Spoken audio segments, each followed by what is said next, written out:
tempo for the next song. Ooh, spite, the dirt. I'll just stop in the middle of a song. What? I don't know what happened. Oh, yeah. Hello, everybody. Welcome to the NEPA Scene Podcast, the only live streaming face-to-face arts and entertainment podcast covering northeastern Pennsylvania, offering a true alternative voice in local media. We're coming to you from the NEPA Scene studio underneath Center City Print in downtown Scranton. I'm Rich Howells, the founder and editor of NEPA Scene. Summer Koskos behind the scenes in the producer's chair. And tonight we're here with the recently reunited Scranton melodic hardcore band Side Over. They're releasing their first new music in 33 years, an EP entitled Loves You, on Friday, June 12th. So we're talking about their history from 1989 to 1994 and what the Scranton Wilkes-Barre hardcore scene was like then versus now. Re-recording their original demos and creating a new song from a practice tape all these years later. Remembering Brian Craig, Neil Husvar, and Christopher Pawloski, and what they contributed to their music and their music and their lives. Playing in Philadelphia, New York, and New Jersey, and how important those connections became. Show highlights that include the infamous Life of Agony performance at the Pancake House in Lake Ariel that literally brought the ceiling down. Their other musical projects in various genres, their upcoming record release show at Gallery Sound in Wilkes-Barre on Friday, June 12th, at the Bog in Scranton on Saturday, June 27th. What it felt like to reunite at Hardcore for Husvar last year, and their plans for this year's installment on July 25th, and much, much more. Please join our conversation with your questions and comments down below. We will get to those later on in the show. Anything that you guys want to talk about, if you want to talk old school hardcore days, any of that kind of stuff, you want to ask the band any kinds of questions, you want to tell us about the favorite time that you've seen them, please leave all that stuff down below. We want to get into all your stories and memories as well. And with that, Summer, cue the music.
NEPA Scene is brought to you by Center City Print, bringing your ideas to life in 3 locations, Scranton, Kingston, and Hazleton.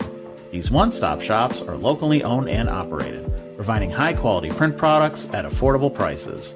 From business cards, brochures, and banners to posters, flyers, and tickets, let their custom design solutions and exceptional customer service make your next project a reality. Use promo code NEPA Scene in person or online at centercityprint.com for 10% off.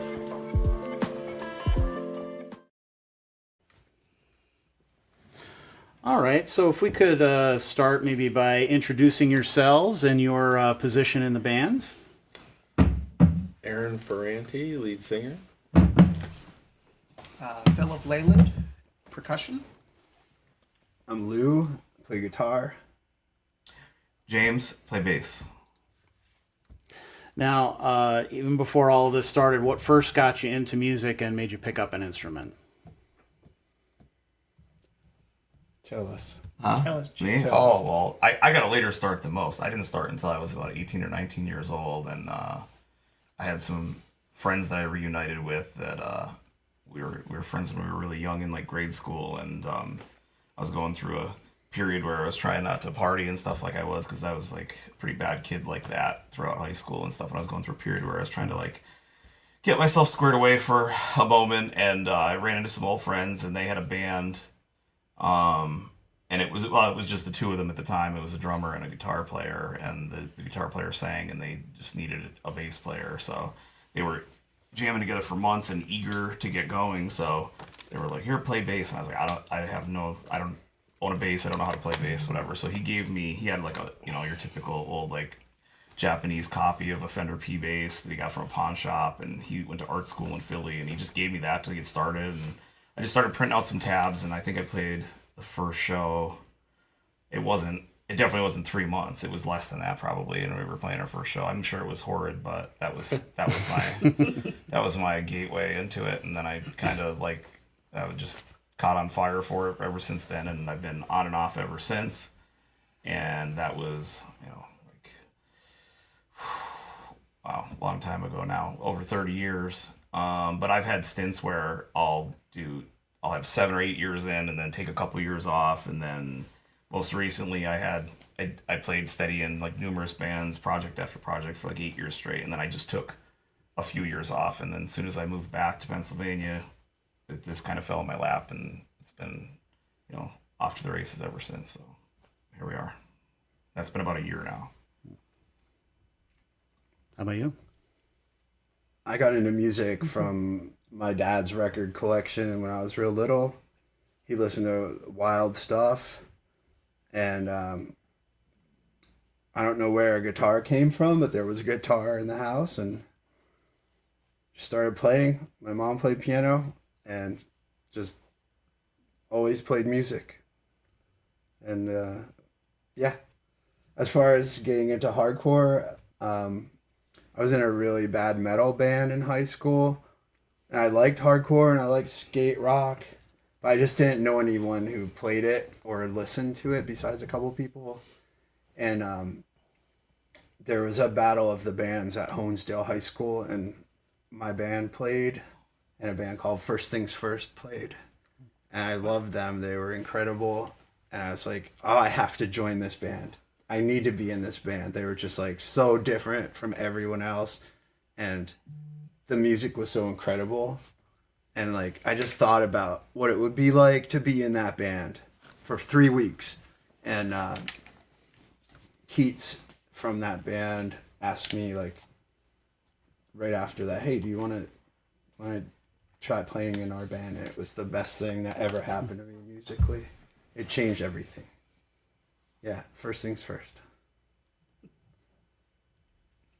For myself, in terms of music, it actually connects to Side Over.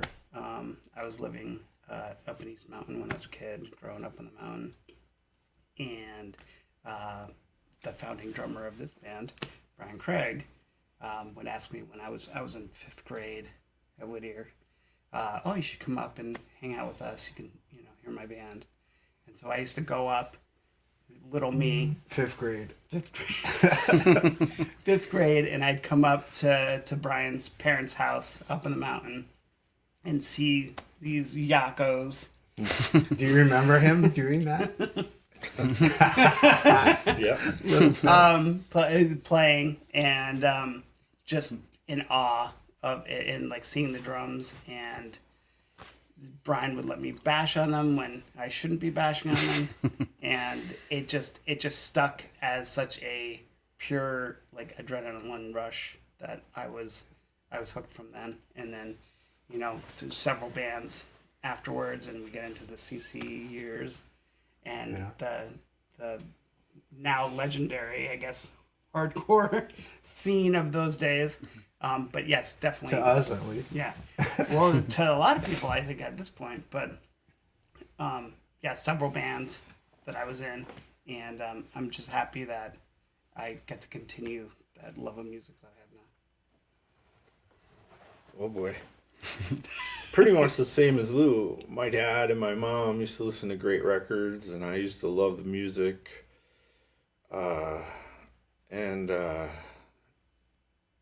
It gave me a whole scope on music. I know everything from every genre I'm into. Met Brian in middle school. We became friends instantly. We loved metal. Iron Maiden was I'm going to date myself, but Live After Death, I rented the VHS. It's all over after that. The best. So, me and Brian got together, and he wanted to play drums. I wanted to play guitar. He wound up playing drums. I wound up singing. We had friends that were great musicians at the time, like just starting out, like my friend Paul Kalesa and Nathan Knott, Mike Lambert. We started a band called American Youth. We played our first show at the Nativity Picnic. I think we were like 19, maybe 18. How's And that then- crowd? See, then Yeah, we so that played was together our with first your show. band. Yeah. So then it was after that it was just great. Like we played all these. It was fun. It was always fun. We were always into it. It was great, and getting back with this now, it's amazing. It's so much fun. It's good stuff, Well, how did you guys first discover hardcore? I'm sure it's kind of a different story for each of you, but and what is it about that genre that like spoke to you at that time? That's like, I need to be involved with this. My friend Bill Hulse gave me 2 7-inches. Anti-Heroes, I think it was, and something else. The Bruisers. Oh yeah.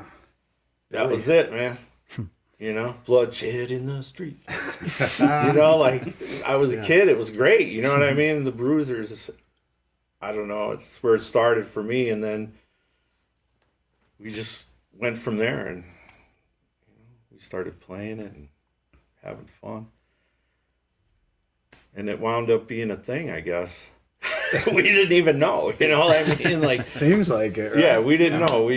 We had no idea. We were just playing and having fun with our friends, and And it good tied in times. with skating, right? Like for always me, it was was like skating. skate rock. Like seeing the reviews and the ads in Thrasher magazine, and then ordering skate rock records and finding out they're like compilations that Thrasher put out, and then you'd see the name of a band and then go to the record store, whether it's the Mine Shaft or there was one at the Viewmont Mall. I forget what it was called. Maybe it was The Wall. Dirty wall. There was a guy who worked there, and we were young and would go there. And it was a special trip to go to the Viewmont Mall. Talk about all the bands we saw on the Thrasher comp. And then he said, oh, you should try this. And I still have Circle Jerks, Group Sex, and Dead Kennedys and God We Trust, Butthole Surfers, and a few others. And then from there, you started reading about more hardcore bands. And then I saw First Things First play at the Battle of the Bands. And it was just like so fresh, so new, so different. And just no one was doing it. It was heavy, but it wasn't like we were into metal. We bonded over metal on plenty of our early show trips together. But it was different. Crossover was the big thing, man. Anthrax, DRI. Yeah. And I wasn't really around for that scene at that time. Like I didn't meet these guys until later in life. I met Aaron probably 20 years ago, and that was, way longer ago. But I didn't start in hardcore. My first band was a punk band, and it was in my periphery though, because I knew people that were really into hardcore shows, and I went to a handful. I went to Home Base, I went to CC's, I caught a couple shows, but there was one band that really stuck through to me. It was Life of Agony. Like I instantly kind of fell in love with that band, and it's still one of my favorite albums of all time. Is River Runs Red, and that was. I grew up on metal. That was we were thrash and everything. That was huge into metal. So that was kind of like both worlds together. I guess it's not really it was under the umbrella of hardcore, but it isn't who I'd think of when you're talking about a New York hardcore band per se. But Right. it was very. I love the metal riffs. I still love it. I love it just as much today. So that was the one kind of gateway that got me into some of that stuff. And then I remember back in the day, I had Biohazard records and stuff like that, but I wasn't I'm the outlier. Like I wasn't in that scene then, and it wasn't until later that we started playing in bands together. But, and as I played with Brian in his last band, and this was his first band, and we're all like, that's the one degree away that connects us all kind of together was Brian, because, but I can't imagine like what he would say now. he's laughing at us somewhere. Yeah. No, he's probably. I think he's saying, "You gotta practice. Gotta practice." He would answer the phone. Practice. One word. Practice. Better beat her. Well, at least we're keeping that going. Yeah. Of course. So tell us the story of how Side Over actually formed and got together. And this was, 1989? 88? No, That's got to be Aaron. Mm. yeah, it was first it was American Youth, and then into Side Over. We changed after a little bit. We got into different music, like different styles of hardcore. Mm-hmm. So we started playing more melodic style hardcore, more hardcore with rhythm, and which kind of suited us because we all have different musical backgrounds, like I love the Grateful Dead. I love jam bands. I mean, I love all that stuff, and that was what I was brought up with when I was a kid. Never thought I would listen to it for the rest of my life, but yeah, it did. And, it brought a lot of different aspects into the music. We put all our heart and soul into our stuff, and we were just kids at the time, and, we had Nate, it was me, Nathan, Brian, and then Pat came in, and then Sammy, Chris, and Neil. It was crazy. And Ty. We had a ton of band members in the band. A lot of bass players. And and Kevin was in the band. Mm-hmm. Yeah. Great stuff, man. And everybody that was in the band, in my mind, is still in the band. Once you're a part of it, you're always a part of it in my mind. Well, they're all contributing something that Right. kind of gets left behind, whether you really think about it consciously or Right. not. So it's nice to have all of those different people and all of those different little this, that, and the other thing into it, And so it wasn't just hardcore or straight,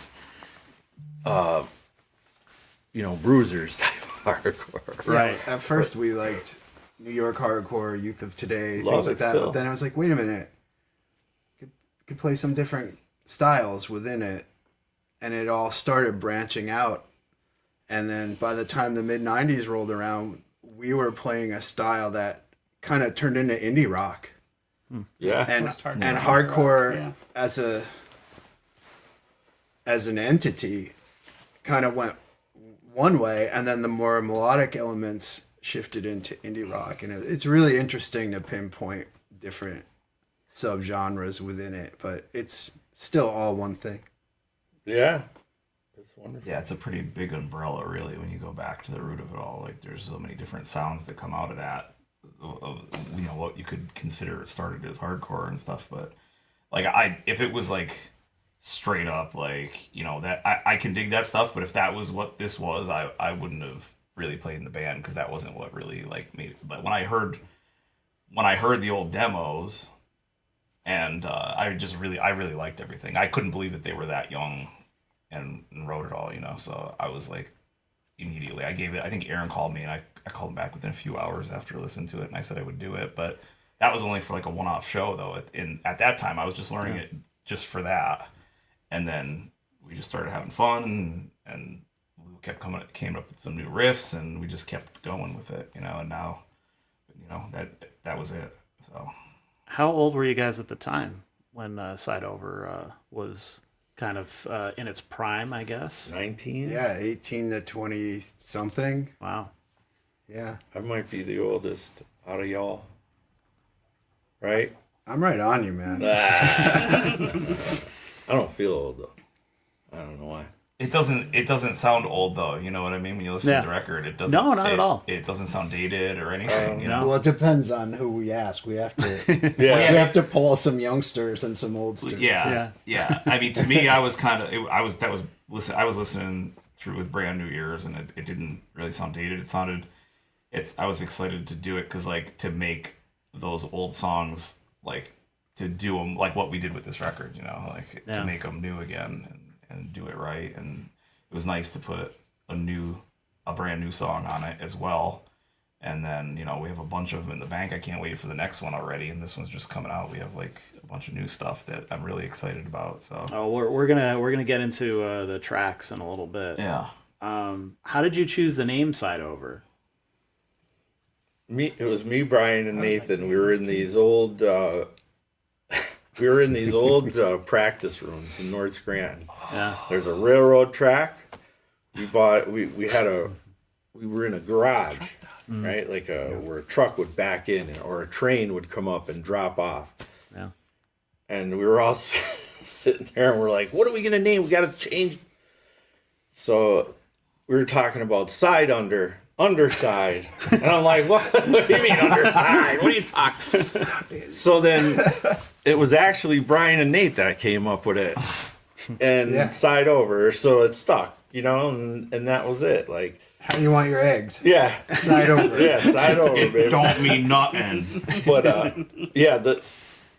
I still remember it because Brian was up on this crazy drum riser and Nathan's sitting there and I'm like, what's going on here? But yeah, that's when it changed, and that's when we changed our name, and we started on a different path of hardcore, playing, you know, and having fun too. Like, we played tons of shows when we were little kids, man, like everywhere. It was nuts. We played Pittston, and it was so much fun, you know. It was like all your friends, Reading, all the local stuff. So a show would pop up out of nowhere. Through skateboarding is a lot how this happened. Like through this, like I feel like when we were young, like me, Chico, and Lou, and everyone Billy, we would take road trips to Wilkes-Barre, and we'd go skateboarding with all our friends in Wilkes-Barre. And then we started saying, well, why don't we have a show down here? So we would have shows down there, and then we'd bring them up to here. So we had shows up here, and then we'd go down and skate. Then we'd come back. So it was kind of like we'd go to like we had all our spots, Bank at the Bank, down in Pittston, like there's so many places. And I feel like that's how we got with our friends in Wilkes-Barre and started playing this music. Like, we'd go to Dogs on Chains, their practice place. We'd be skating in Pittston and just skate over to their scraper. You know, it was fun. It was just dropping by. Yeah, every like open door policy. Everyone was doing it. Nobody scheduled anything. It was a different life. Yeah, definitely. No phones, nothing. And then it started to branch out, like beyond the valley. Like we were like, all right, let's go a little further and meet people from other places further out, and it just expanded our worlds.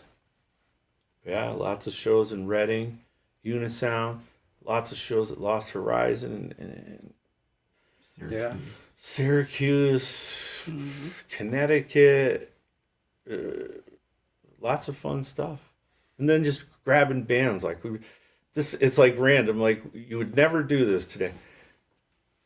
Like a band would come up to us and say, "Could we play that show with you down in wherever in Jersey?" We'd be like, "Yeah." They're not on the bill, but well, just come with us.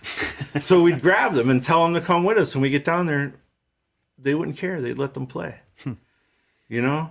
So it was always something different, you know, here and there. And it was cool, you know, we always had fun. Very DIY. Yeah. Always, you know, throw stuff together. We didn't know we were doing it like that though. That's the whole thing. We were just focused on fun. Yeah. It was really whimsical. Nobody had any agendas. It was, I mean, there were certain people who were really good at booking things or putting things out, but as far as we went, we were just having a blast and not overthinking anything. Shit. Or maybe not thinking about anything like, at all. once we started getting practice places and stuff, like Option had a practice place downtown. We'd go down there and it'd be like the older brothers, the kids that we looked up to play music, like Dave Kopko and his bands and Joe Kravis. Like, me and Brian would be sitting in their cellar watching them practice, and we would leave and be like, that's where we got to do that. You know, like, and they were nice enough to let us come and watch them practice and stuff. Like, you know, they didn't have to do that, you know. But that's how I would look up to people, you know, like Lou was saying, like, you know, we go down, Kevin Conway's playing drums, and we watch him play drums. He's going, oh, he's the best, you know, and like Larry Narode, all those guys would be down there jamming, you know, and we go down and have fun. Al Treva, Repugnant Slug, like all those guys. It was just fun, you know, and a lot of camaraderie. Yeah, it was cool, and it was a lot of different genres. Yeah, like Jim was talking, like Life of Agony would come up and play. Oh yeah, and there would be like super heavy bands or melodic bands, and it was a real cross section. It was exciting, like all the new music. Right. It wasn't just one sound, but it still was all under the umbrella. I think that's how the scene grew. Is that, you know, you might have a show that had 5 completely different genres of music. So you had those crowds all coming together and finding those common grounds. Like, they might be there for a super heavy band, but, you know, you might meet somebody and start talking to them and find that you have more in common with them than you ever imagined. Yeah, totally. And then it started linking people more on, I mean, the culture was important, but it wasn't in terms of, you like that band, I don't like that band. You know, Yeah, no. I don't want to have anything to do with you. It was like, oh, well, he's nice or she's nice, and we were able to build a community that way. I feel exponentially. I remember playing shows with Psycho Nurse. Remember that band? They were great. They were awesome punk rock. Draper, Irene, You know? I love And what them. was the other band? Graphic violence. Tony Ozark, Tonio. Weirdo Magnet, Loved it. and they were playing shows. they scared and me. I loved it. stuff. I loved it. It was dangerous music. Dangerous times.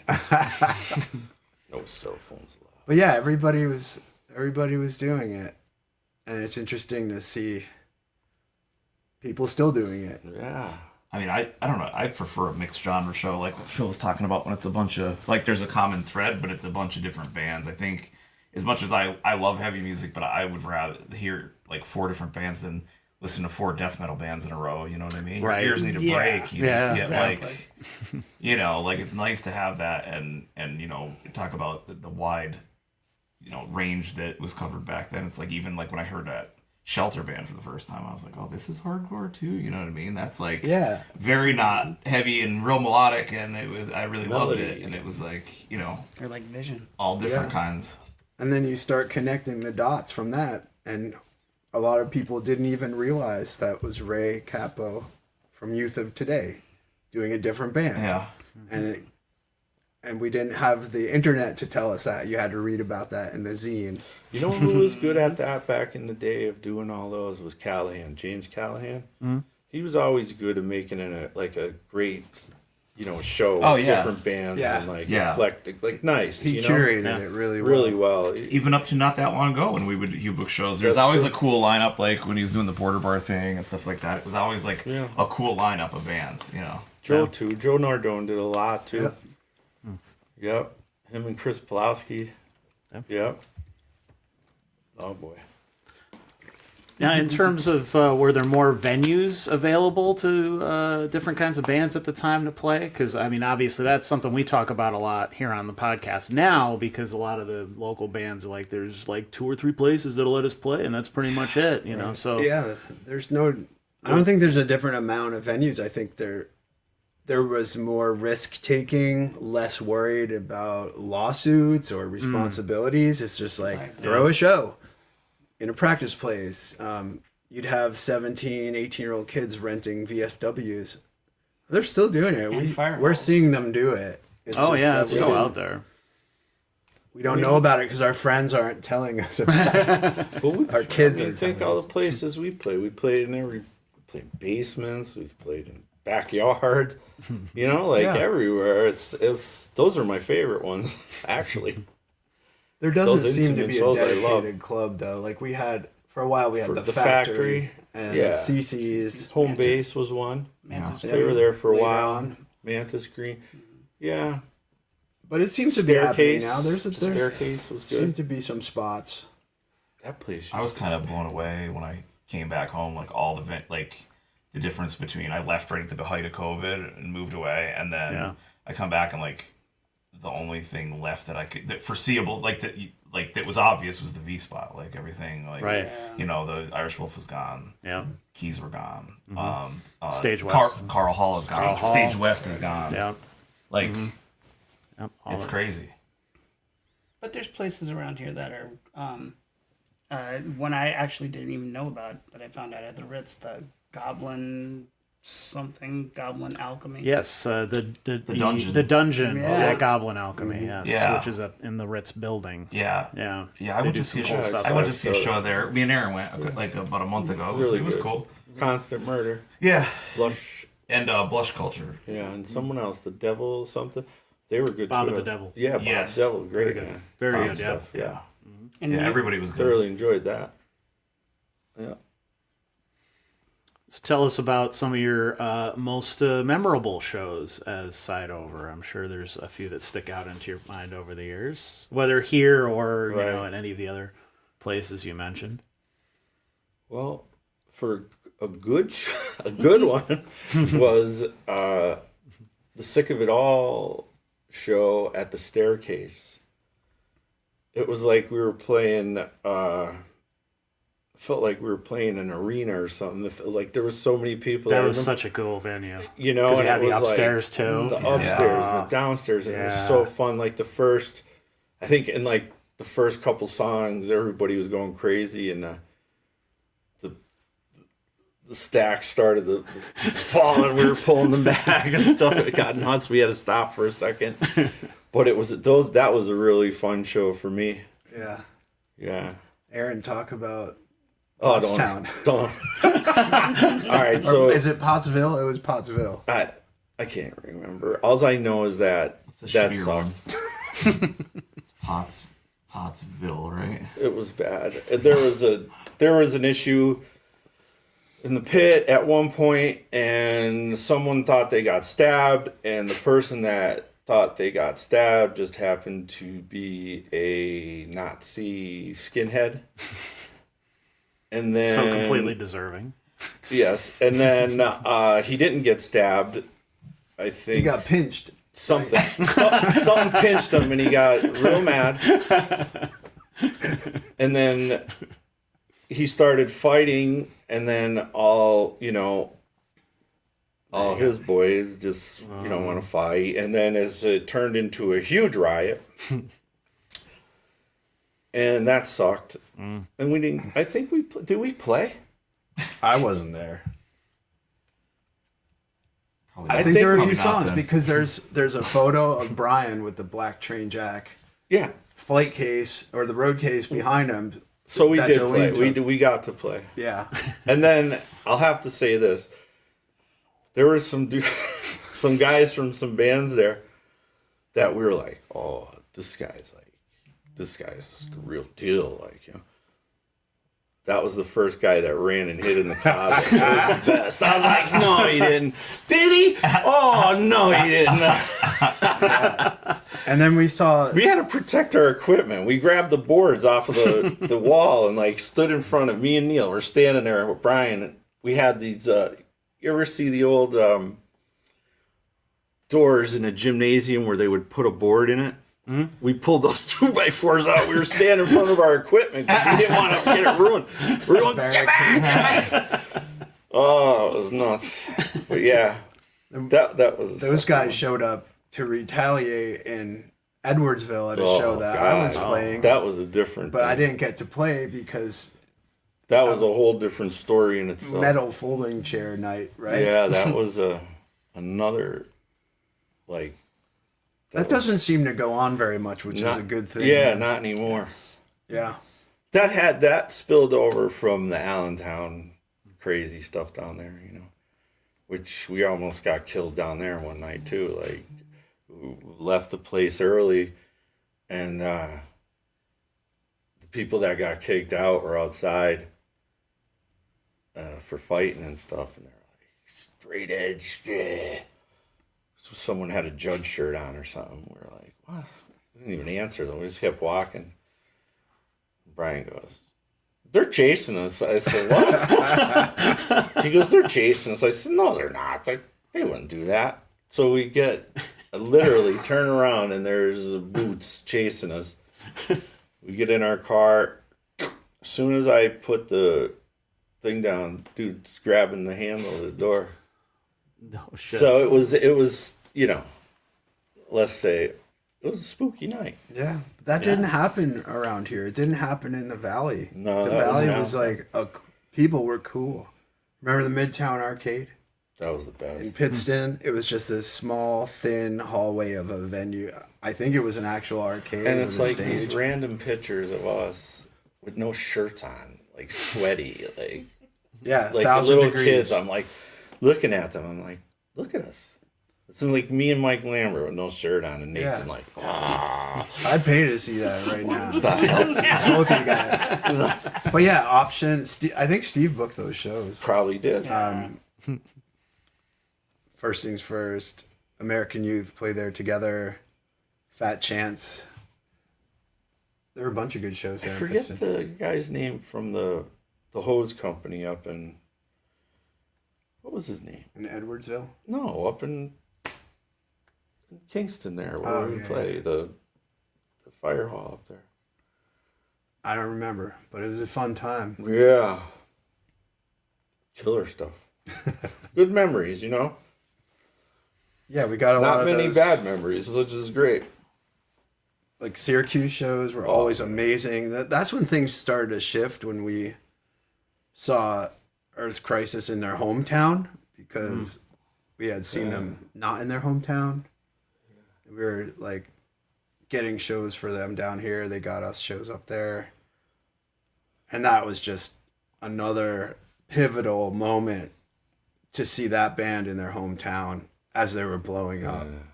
That's good. It was incredible. Me and Johnny'd go up there to see them, even if we weren't playing. They were great. Their first guitar player, Ben. The faces he made. Yeah. We thought it was like, look, he loves it. You know, he was the best. That band was great. It was good. exciting. It was like, it was still Lollapalooza era. Yeah. There was still crossover music from that. Green Day's first album got signed to a label other than Lookout, was it? I forget. But like, you know, people were excited about what was happening, and also kind of skeptical, where should this be getting bigger? It's getting bigger. And it was an interesting moment. Yeah. Beastie Boys' Check Your Head came out. Paul's And, Boutique, wherever you live. there was Still know them. Still know the Some lyrics. rap influence bands were coming around. New School. Remember that band? Yeah, I was going to say one of my fondest memories, DJ because I wasn't Lethal. in the band at that time, was Keystone College show. And with New School. Yeah. And I think, I don't know if you guys played or not. I can't remember. But like it was definitely We like, played at the university. I don't think we ever played at Keystone. that's when we were seeing, that more Right. hip hop and influence coming into it, which I think helped, because that's what differentiated between, I think, the straight out hardcore that we're all talking about, like the old school hardcore, where more melodic hardcore came into fruition. Was, I think, a lot of that had to do with instead of just real high tempos, it was more swing, more drive. Like I always use the word driving. Yeah. Because the music was driving rather than being aggressive. So you weren't getting, violent and mad, but it was like a call to action. Like it was very driving like that. Yeah, that's a good way to put it. Like driving without the anger. I like that. Anger's good though, and it's a release. you know. Yeah. I mean, it depends on who's wearing the banana suit. Stop. But I'll tell you this, yeah. You could wear a banana suit anytime you want at a side over show. You should. In fact, Aaron has one. Yeah. That's your right. We have a merch drop coming with banana suits. We have banana hammocks. You don't want to see that, but No. All joking aside, you know, you're allowed to do whatever you want when you come to a hardcore show. I was wear whatever you want. Well, it's interesting. I was gonna wait till later, but I was gonna ask you guys about that. I don't know whose phones. That is mine, which was on silent. I know, man. It's always right? the drummer. And It's all okay. You know what the best part about that What is? song is that? He got up to turn it off. I did has get a a ring like I that. did get it. It's a wonderful ring. It's all a good. it's a very inspirational composition. He's driving. It's driving. But I don't know why it made me angry. That it's just funny that we're doing a podcast about hardcore music, and then that is the headline this week in terms of all the music sites, Right. all Yeah. of the Yeah. they're all talking about it all at once and that sort of thing. So I did want to ask your opinion on that whole thing. For those who aren't aware, there was a Baltimore hardcore band called End It that was opening for Terror in Toronto, and saw a guy in a crowd wearing a banana suit.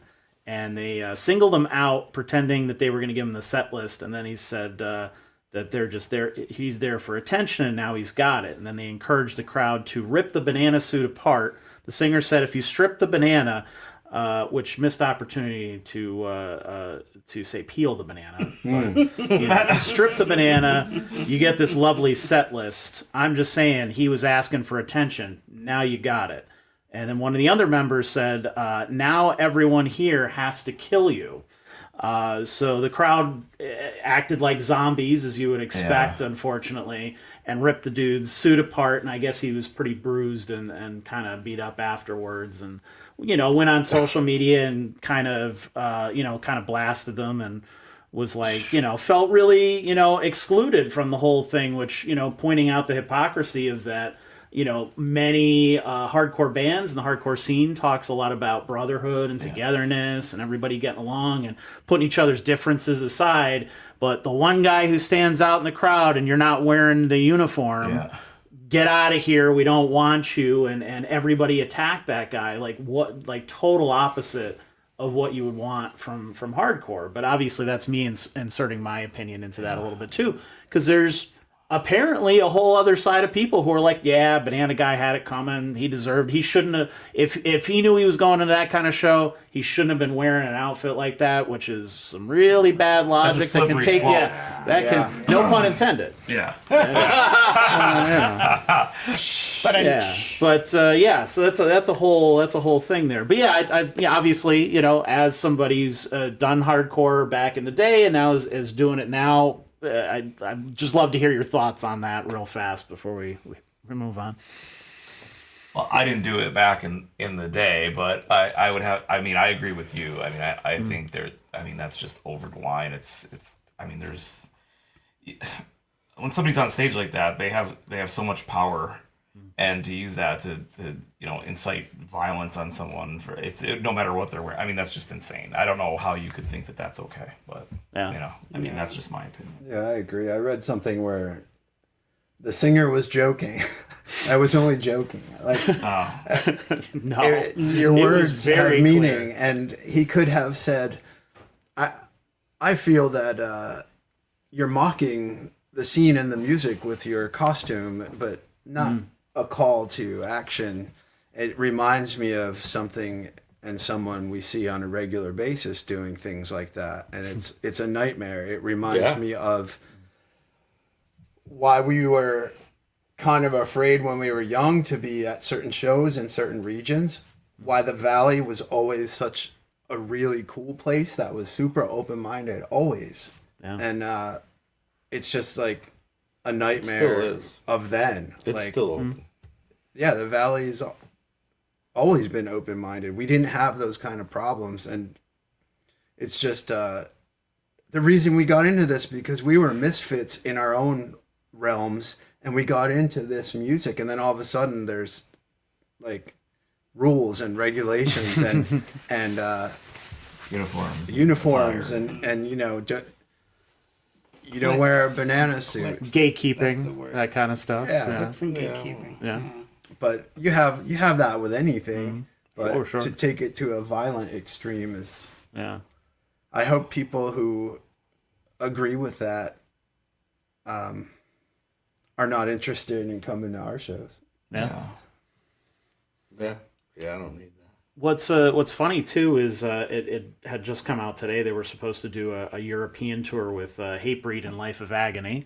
Speaking of which, and suddenly they're disappeared from all of the promotional materials and things like that. So we could probably do it. Yeah, hey, here we go. We could probably set that up. I'm going to be busy, 100%. but I'll try.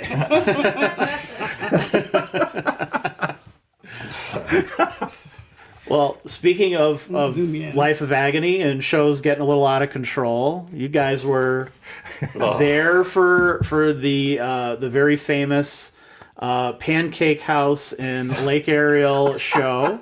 I was not. Where, well, yes, I'm generalizing you guys, Yes. but so was Side Over playing that show, or you guys? Yeah, you played Yeah. that show, Yeah. and so tell us that from your perspective, because everybody knows that. I think it even if I correct me if I'm wrong. If you've seen the Life of Agony documentary that they did, I think they even mentioned it in the documentary at some point. Yeah. So okay. So yeah, It was from your different. perspective, In what my happened?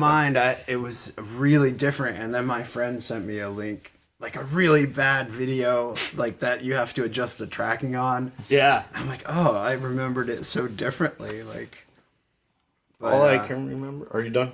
I'm sorry to cut you I off. remember Aaron trying to stop what was happening. So go The ahead. whole time. I was like, what do you... Oh, great. Now we can't play here. I still feel bad for Dan. If you see the video, you could see me in there going, oh, Yeah, he's gotta going, don't do it. Like, don't do it. it's an infamous show. Yeah, ha ha ha. No more shows were there. Right.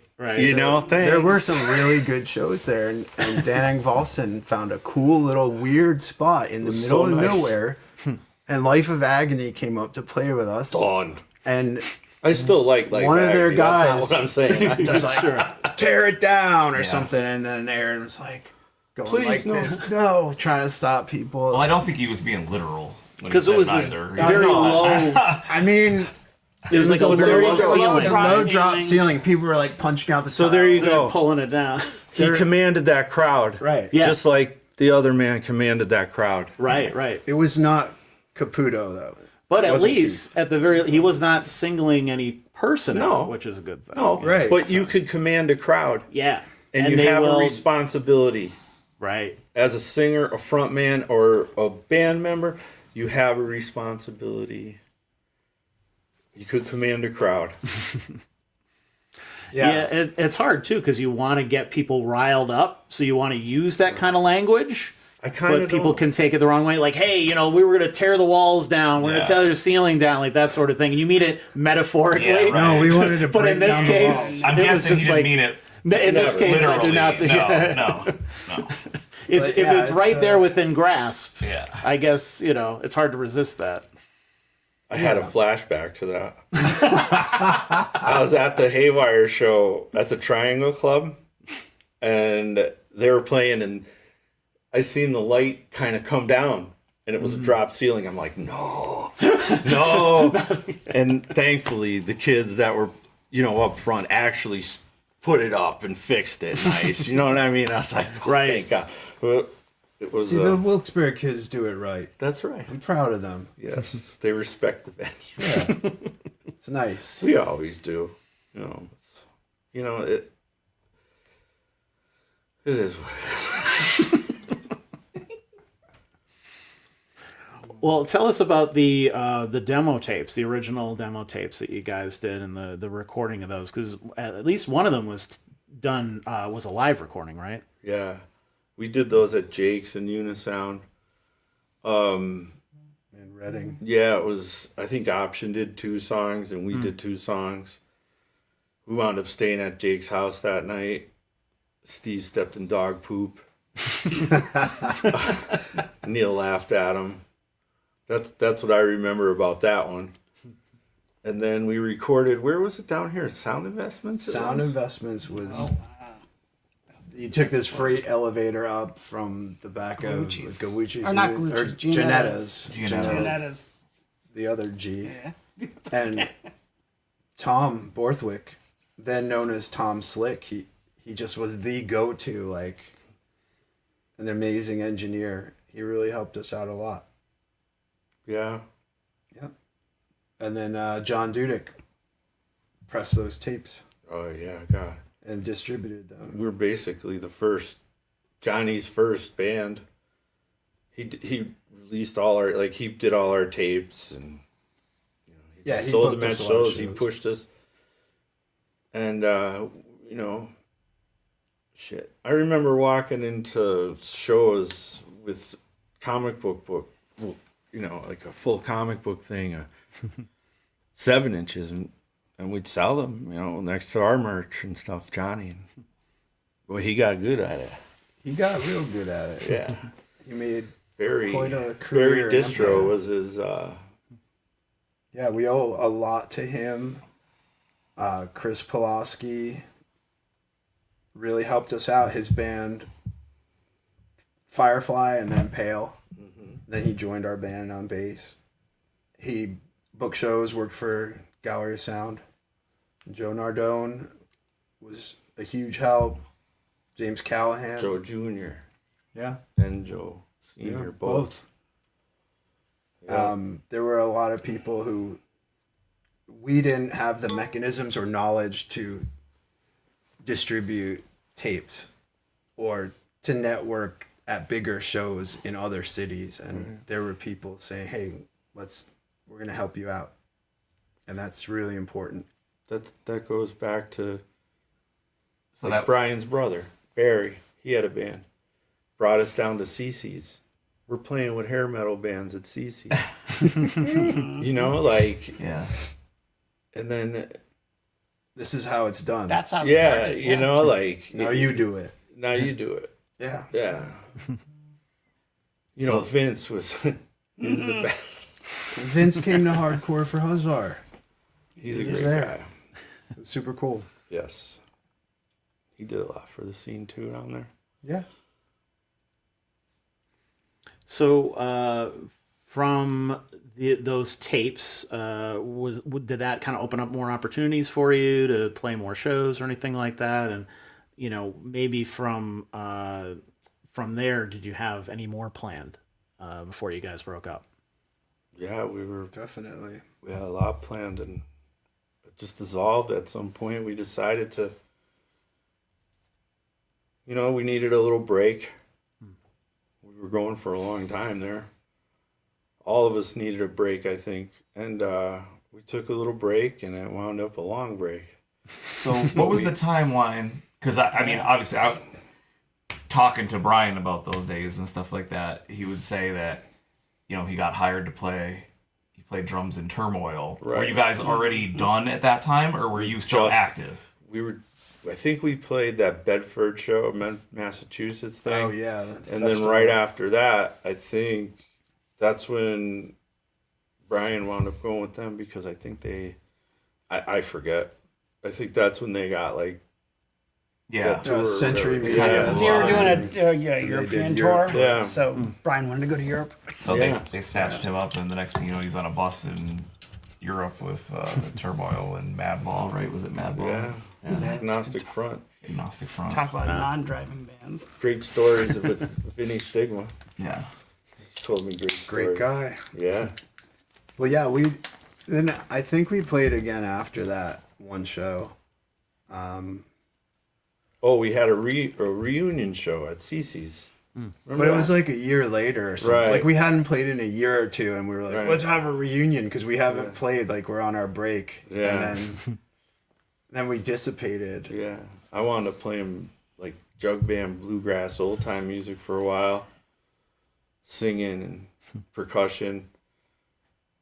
But people still hit us up Yeah. because of the tapes. Played with Iceburn in that band. People were still hitting. That's crazy. Susquehanna River Jug Band. That's a played with diverse Iceburn. bill. That's a diverse bill. At the Yeah. Ritz. Yeah, no that's the less. way to go. Yep. In front of that big screen we played. It's fun. The tapes, man, they like, it was always my favorite band, and something I was like, man, I even played it for my older son like 10 years ago because I found a copy in a box, and he's like, oh, this is good. I'm like, yeah, that was my favorite band, I think. Like, he's like, why did you stop playing? I have no idea. I don't didn't know. know either. Like, And yeah, maybe I'll remix these or something if I could find the tapes, but we didn't need to. We just re-recorded. I mean, you have a great music career. You got to say it. I mean, I just like playing music. you have wonderful music. I just like to play and always do my Lewis thing. and Clark is amazing stuff. Thank you, And Aaron. you should be very I proud like of to that. play. It's great stuff. I think one of the great things about that tape, coming from maybe like,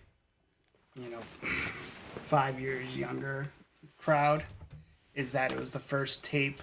It was the first physical tape of a band that we thought was gonna make it. So like, out of all the groups of us, like that side over demo, we're like,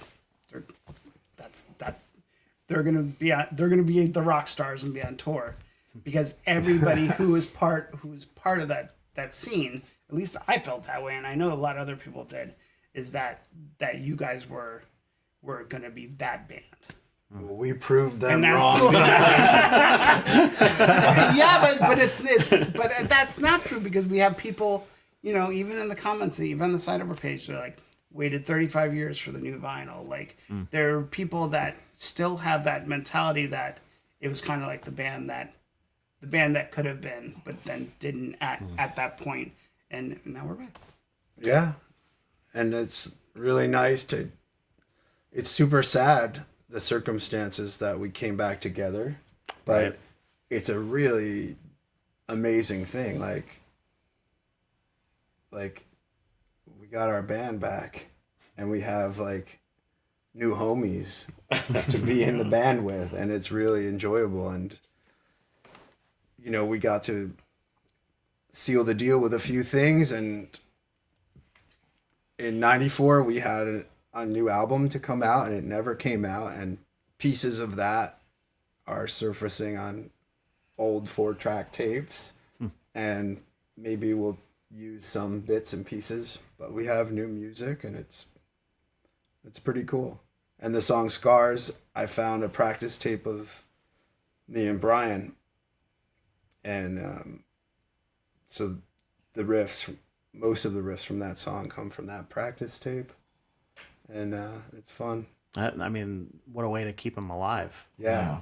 And he's hooting and hollering on man. the tape, like, woo, certain Yeah. parts, and it's just like, yeah, he's with us in spirit. All the dudes are. When I started playing with these guys, I was, I want to say I only had like, it was like a month and a half or something before the show was going to happen, and it was going to come up really quick. So I like bared down and just like started looking at all the songs and like picking them apart and trying to learn them and stuff. And so I'm like, let's say 2 weeks I've been playing these songs every day, like, trying to figure them all out and everything. And Lou either sends it or posts it or something, and it was an old like VHS recording of a young Brian like playing these songs that I've been learning for like 2 weeks. It like took the air right out of me, man. It was crazy. It was like such a trip. It was like, it was just so weird, like Yeah.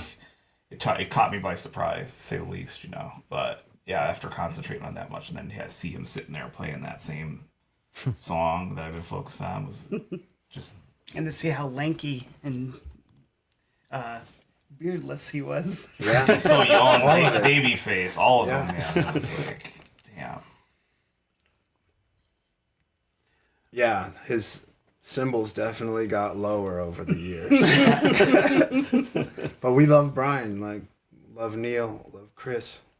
Dudek, Johnny, and Cameron, all these dudes that were part of it. And when you're a kid, you don't know this stuff is so fleeting, and it's not like it's a chance to do it again, but it's like, let's just write the chapter, and then there's closure with this record. But with the closure, there's an opening because it started something more than the one-off show that we got Jimmy to do with us. Yeah, now we got brand new songs, and it's cool. You know, it's like an evolution of it. Now with this lineup, we're writing currently, and it's like I'm really excited about that stuff too. You know, so what really got me was when we first started, I thought to myself, these lyrics are not going to be like, you know, I know what they are and stuff, but I don't know if it's going to be Relevant. So I love it. You know what I'm gonna do?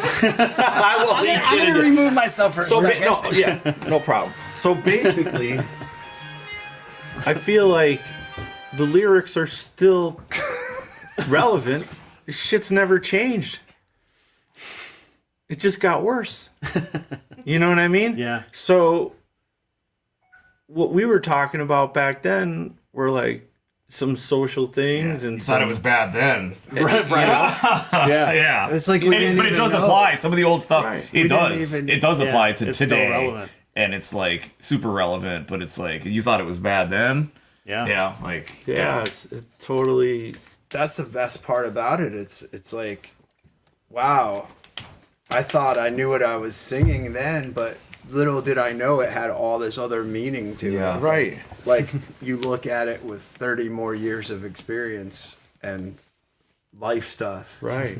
and it means more than it did then. yeah, I for one, like I said before, I find it's kind of crazy that to know that they were so young, they were just kids, like, not second guessing themselves, just writing shit and moving right along, you know, like, and it was like that it's still good, you know, like, you know, to think of, you know, Aaron writing that stuff when he's 18, and now we're back at it again, and you know, all these years later, and it's like picking up where we left off. Right.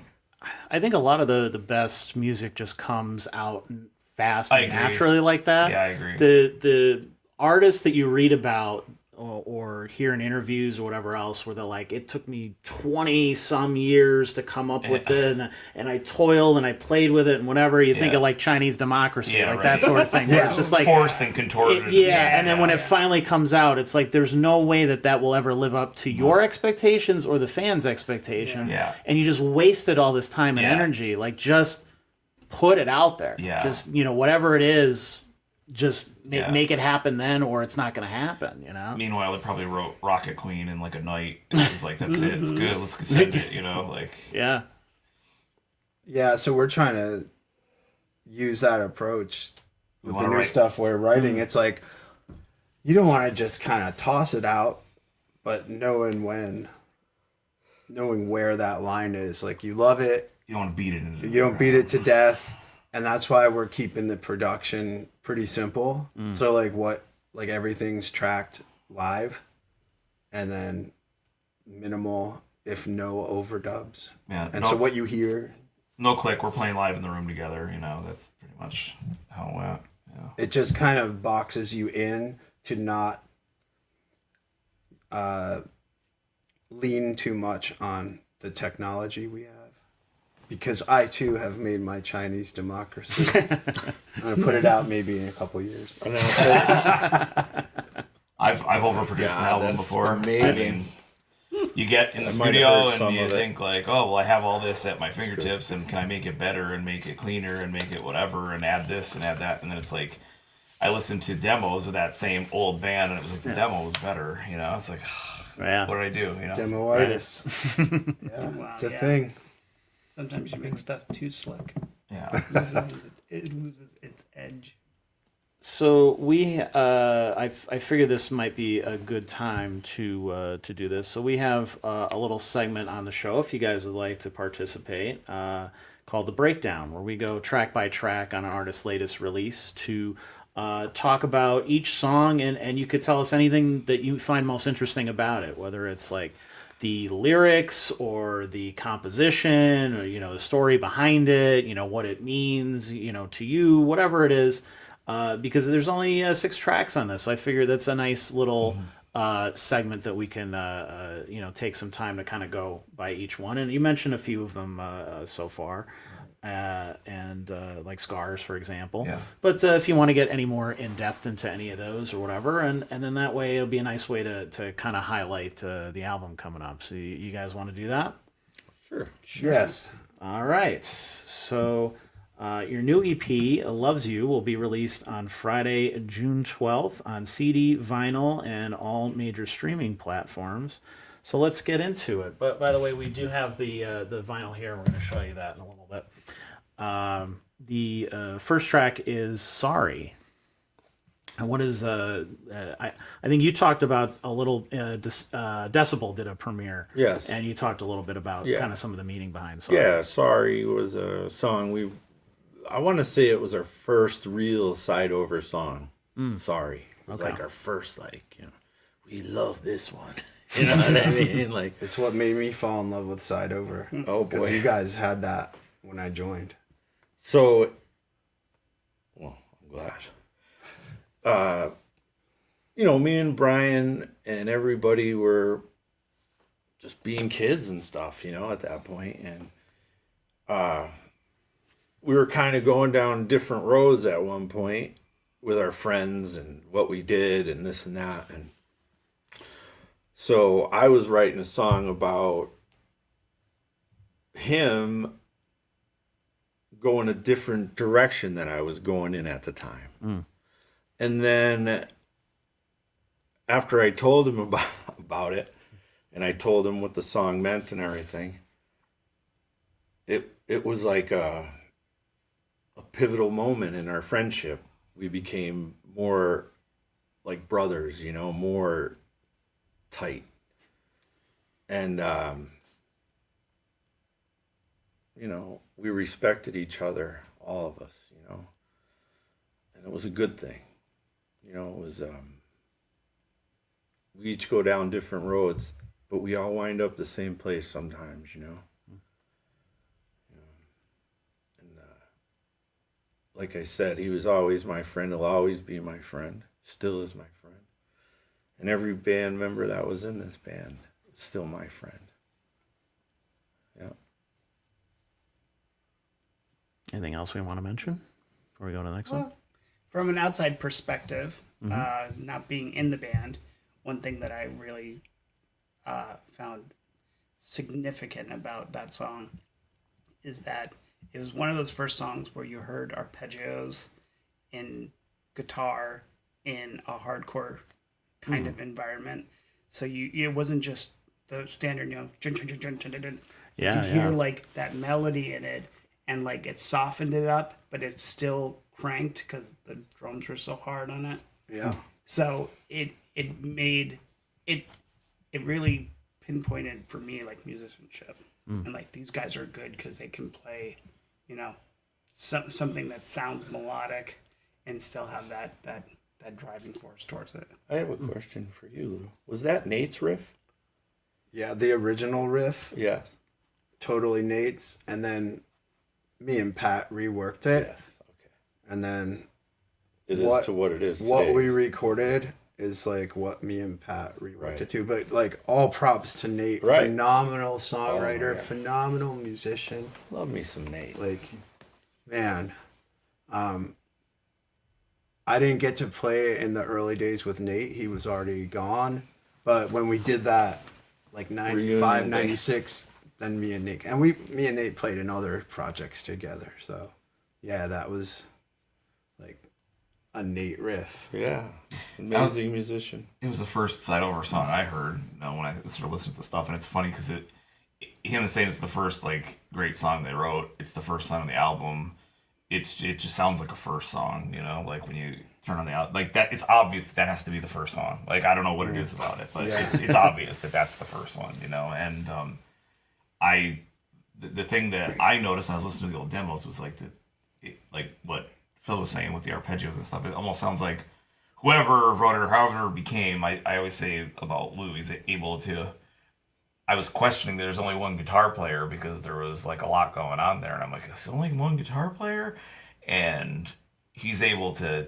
And then when I played with him one time, I was like, oh, okay, never mind. I didn't have to think about it anymore because he does a really good job of like playing like rhythm and lead, taking up a lot of bandwidth with one guitar. Like we don't need another guitar player. But that was like kind of a concern when I heard the tape and realized there was only one guitar player. But it was very obvious that we didn't need another one after that, you know. But that was the first song that I heard that I was like, oh, you know. But yeah. And the demo, when we pressed them, like we recorded them at Janetta's with Tom Slick, as he was known.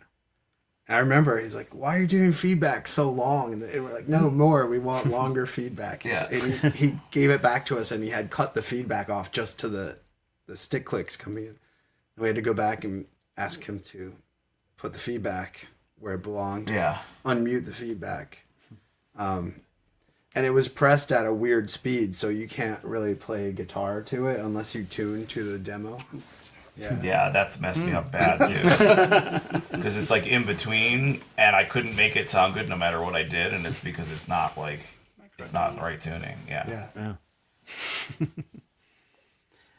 Next up, we have "Reaching Out," which, you know, as you mentioned, is kind of has some relevant lyrics to you know, what's going on now. Basically about the same shit we're going through every day here. You know,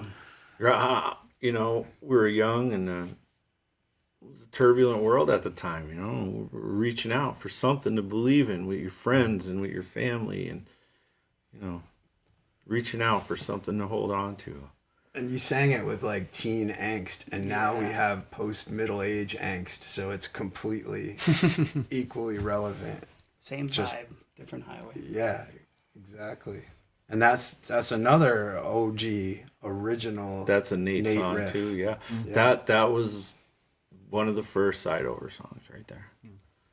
That one and Unchained on this. They were the first two side over songs. Me, Nate, Ryan wrote those. Yeah. Yep. Then we have Sacrifice. Yep. That was one that I brought. Lyrics are pretty introspective, and what do you think? Like, just going through it. Yeah. You know, I was going through a lot of stuff when I was a kid. Trying to give, but like having reserve for yourself. Being emo. That was emo back then. Yeah, it in was the 90s. That was considered an emo That song. was I emo. guess. Yeah, that was pretty. I was pretty emo with that one. And then Lust was me and Pat. Lyrics are more like, I guess I was like, I don't know, it's just when I was a kid, I just seen people hooking up, and like, it's weird, it's not right, like, to me, for some reason, you know what I mean? I didn't know why. And I thought it was like, I don't know why, but I thought it was wrong in a way. And that's why I wrote that song, you know, and I wanted to tell everybody that we love them no matter what. And we'll always be there for them too, you know? Even if you don't sleep together. Right. You know, and like, He wasn't smashing.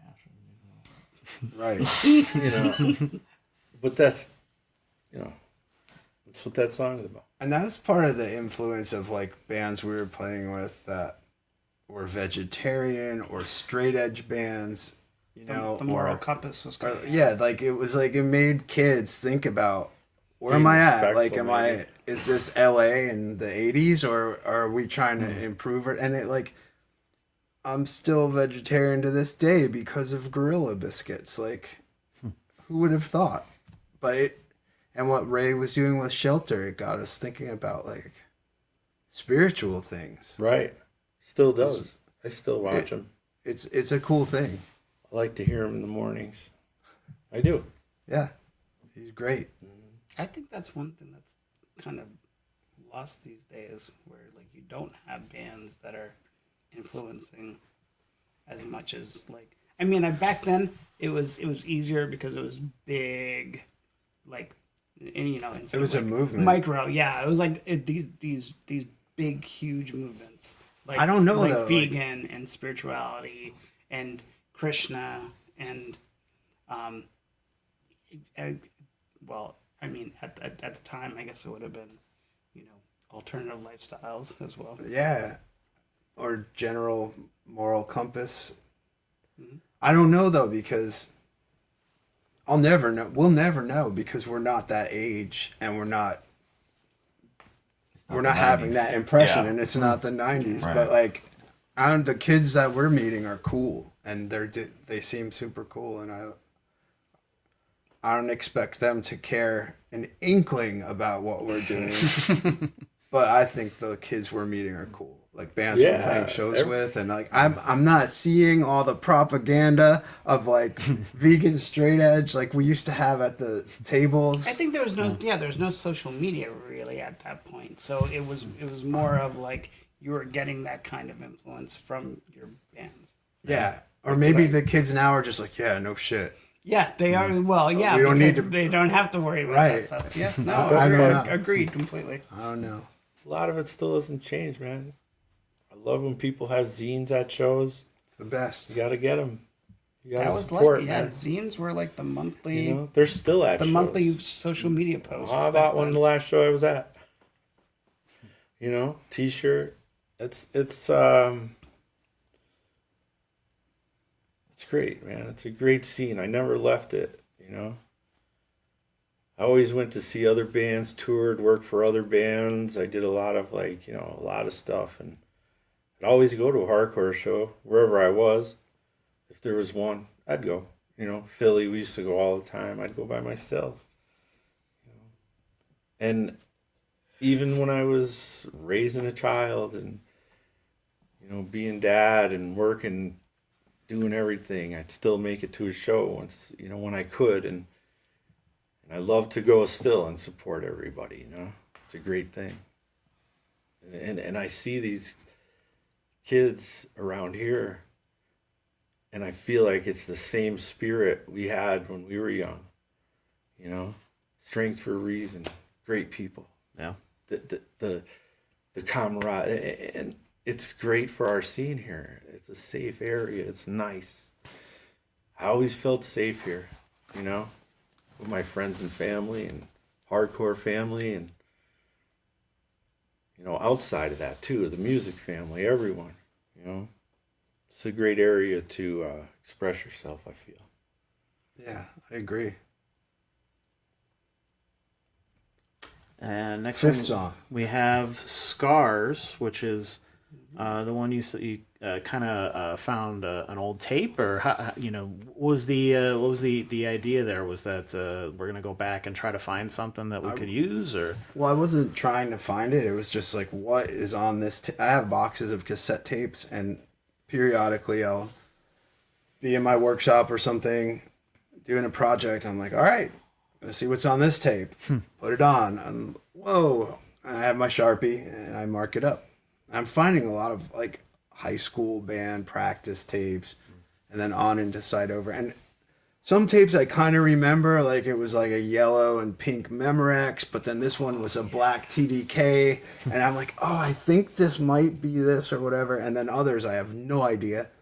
And I heard these songs, and it was me and Brian, like a whole tape's worth, like working out a practice tape and then working on the songs that we wanted to put on a record. Right. And we kind of never were able to do that. And so I was like, oh man, this is good. And like, listen to Brian. And I was like laughing and crying at the same time. And brought it to the guys, and let's do these riffs, and maybe we could connect them like this. And Aaron's lyrics. Yeah. The lyrics, you want to know about the lyrics, huh? Yeah. The lyrics are about, I was wondering like how I could bring my lost friends and people that passed away back if I could, And I thought maybe if I rearranged the stars, I could switch time back to when I could be back with them, you know? And that's where I started with that. So that's why I say, you know, let's rearrange the stars with our hands and our hearts. Because maybe we can make the future a lot better too, you know? And not just bring stuff back from the past, you know? Let the past push us forward. You know? Show some good. It's a good message. Thank you. And then closing us out, we have Unchained. Another OG. That was the straight up brotherhood song from the beginning. It was all about brotherhood and being your friend and being with your friends. It even has "Stab Me in the Back" in it. That was like you guys listening to "Sick of It All" a lot. Loved it, man. And And it has that, and then that it has hip hop it has like a influence. rap Yeah. feel to it, like because that rap was getting into it back then. What was that? E-Town Concrete was a thing back No, then, right? it was that New School back Yeah, then. not School. yet. Yeah. Not yet. Not yet Yeah. with E-Town. No. New School. And it was like Anthrax and Public Enemy. Public Yeah. Enemy. That was big into it too. Beastie Boys. I mean, it's all there. It was Yeah. all there. It was all fresh then too. And all that's pretty accurate to the demo, but then we cracked the song open. We did this extended bridge, like, yeah. to give like a pause and be like, you know, we're older men doing this now, and we're gonna have a pause where we remember our friends and just have a bridge that's super long and chill.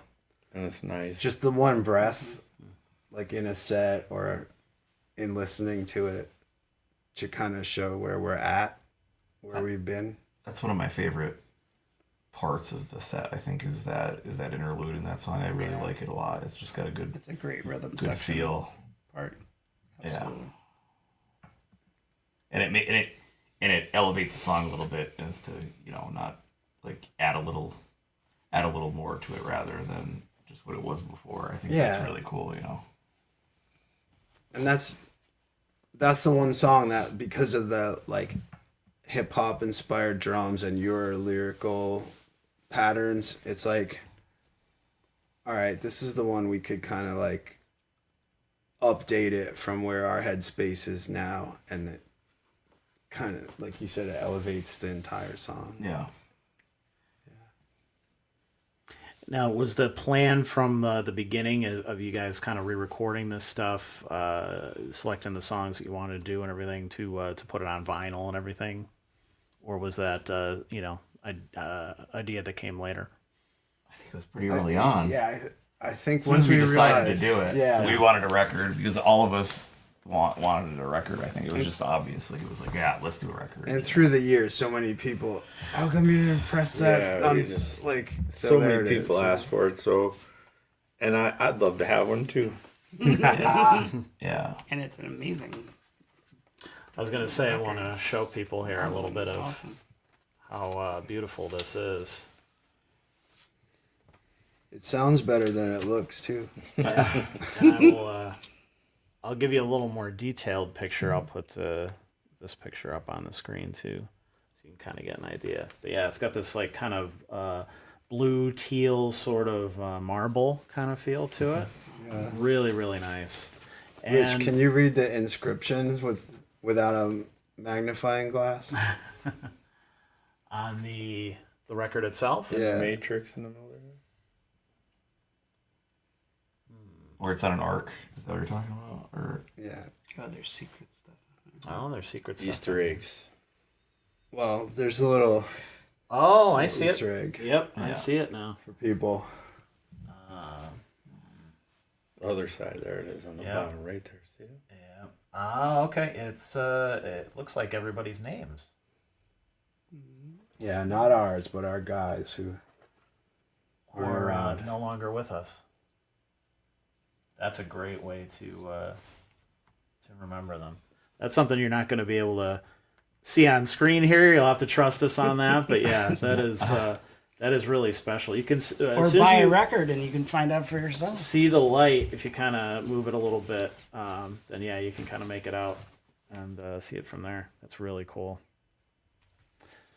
Speaking of which, we've shared some memories about Brian. Is there anything else you want to say maybe about Neil or Chris, about maybe their contributions to the band or your lives personally or anything like that you want to mention?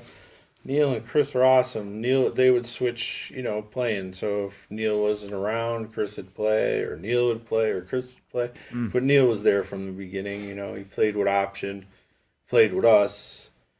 Then he played with Option when they needed him. He'd play with us, So he was kind of like a, but he Switcher. and he played with us a lot, and we had a great fun with Neil. He loved it, and he was like having a bodyguard with you at all times. Yeah, and well, he'd get ornery too. I remember shows in there's this one guy in Reading. It was like his nemesis. This guy would come to the shows and he was nice to all of us. He was a cool dude, and then just him and Neil had this little, I don't know what it was. I've been bigger than, I don't know what it was, but I can remember the kid would be dancing and all of a sudden he'd hit Neil or something in the leg or something, and Neil would look at me. He'd be looking at me, and I'd be shaking my head. Don't. And then they'd still play. The kid get up and jump off, and probably give him a look or something, right? Neil had the heart of gold, and he was a protector, and he was like a brother, and always Best. will be. And Pawloski too. Chris, oh my God, He wasn't my bodyguard, but he was a great bass player and a great friend, and just such a he was like a key player. we can't forget Sammy too. Sammy played guitar with us for a little bit. Yep. Sammy Sino. Nate was amazing. Pasquale was amazing. Yes. Like Pat and I have a was personal good. relationship, but he's an amazing guy. Yeah, there was a lot of tendrils in and out of this band over the years, so we're happy to be doing it. There's another little surprise too for people. If you take out, there's a little insert here with all the lyrics on one side and these awesome pictures on the other. Were these all pictures you had? I'd imagine this was kind of tough to gather all of these together and put them all in one spot. Yeah, Aaron and me had them, and Jolene took a couple, and a couple of people donated photos. Yeah, That's awesome. the little kid photos. But those were the dudes making this before we were able to cap it off and see it through. So we wanted to kind of So honor them. if you look in there, there's a picture of me and Brian With hair. and my little sister in an attic. Oh, in the center. See that? Yep. That right there was the beginning of all this. Right there. Oh yeah. That was us in middle school. That was That's it great. right there. That's how it started. Next record, we'll have our senior care home portrait. Yeah. And our walkers will have that collage. Now this was from the front image, which I'll put up on the screen here so people can see that as well. That was taken by Eugene Lucas, I believe, at the Hardcore for Husvar show last year. Yeah. Pretty nice. Yeah. And then the back portrait as well. Did he do that? That's a selfie. Ah, that's a selfie. That's an iPhone selfie. Nice. Yeah. We had to have something that matched Gino's photo. So there it is. Well worth getting. And you know what? I was, and I'm glad you sent me some stuff. I was worried too because I like to do a lot of research on bands, and one of the things that really hurts local research in general is that the Scranton Times, the Times Leader, the Weekender, the Electric City, all these places are at very diminished stabs these days. And they don't seem to know about or care about their archives at all.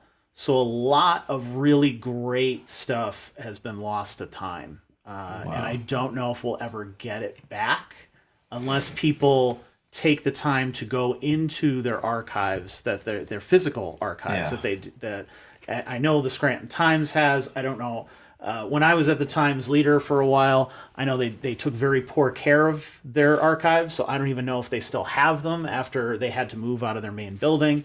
A lot of people don't realize the Scranton Times is also not in their old building anymore. They took all of their stuff out of there and kind of shoved them in a little warehouse somewhere, and it is not what it used to be. So you can't dig through microfiche? No, not that I'm. archives. I mean, if they brought some of that stuff with them, maybe, I don't know. But I know the Scranton Times specifically had one of those big. You see them at big libraries, like Library of Congress, where they have the big metal things that you turn the crank and it comes out and whatever else. I'd imagine that's a little too expensive to move out of there when you're already broke. So I don't know what they did with those or where those archives are, where they're being kept. But I guess my main point is that 99% of that stuff is not online anywhere. Right. So if you want to look up the history of, something like local hardcore, for example, you might find there's some great documentaries and stuff out there, Pennsylvania Hardcore, awesome. Things like that, which give you a great general overview of a lot of this stuff. But if you want to get into the nitty gritty and the specifics of small local bands that maybe have come and gone, that even if they were covered just one show, even if they just got one quote from that band, even if they that photographer went and took one picture, all of that stuff adds up and kind of creates a picture for people, and they can kind of get a general idea of like what things were like. And as we get older and we start to forget these things and maybe not take care of the stuff that we do have, that stuff can just kind of go away and disappear. And when we forget our history, we don't really learn from it, we don't build from it, we don't grow from it. So it's just a big concern with me personally, at least as a journalist, but also as a music fan, as a big music fan who wants to learn more about local music all the time. I learn new stuff every day, and I hear new people's stories every day. Right. But most of it is just not accessible to like the general public anymore, which is kind of crazy. And in just a couple of years, that stuff just kind of disappears, and nobody's there to be like, oh, wait a minute, that we need to make sure that that's up somewhere that we can access at some point. So who knows where a lot of this stuff goes. So I appreciate things like this, because it really does give you a little physical. We started a shelf over there in the corner of local bands giving us our CDs, their records, things like that, and stuff like that. Stuff that I had from my own collection and whatever. Just to kind of keep something, like somebody has to do it. Yeah. When digital decay takes place, or Spotify doesn't exist, or we lose our meta social feeds, whatever happens, we have to have something different. I agree. People think that social media is forever. Right. And to which you say, well, did you back up your MySpace? Probably not. You probably lost a bunch from your MySpace if you had one of those. And, Facebook, for example, just started a policy last year where they just deleted all their live videos. And they said, if you have any live videos, you have a little time to back it up. But in our case, we've had like literally thousands of them. So it was like, where do you even begin with that? And now after a video is live for a month, it automatically gets deleted. So anything that you've ever seen on Facebook Live is gone within a month. Damn. And if nobody has backed any of those things up, like I went to a lot of shows like the Keys, for example, great local venue with a lot of great memories and things like that.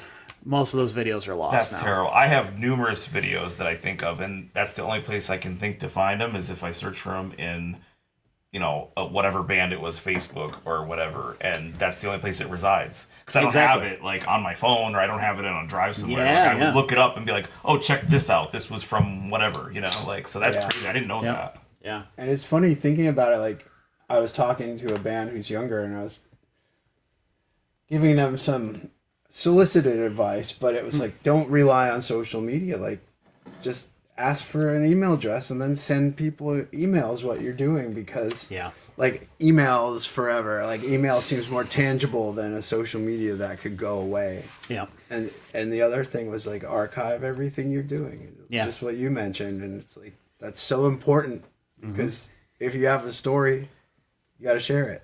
Yeah. It's part of what you're creating, whether it's visual or music, whatever it is.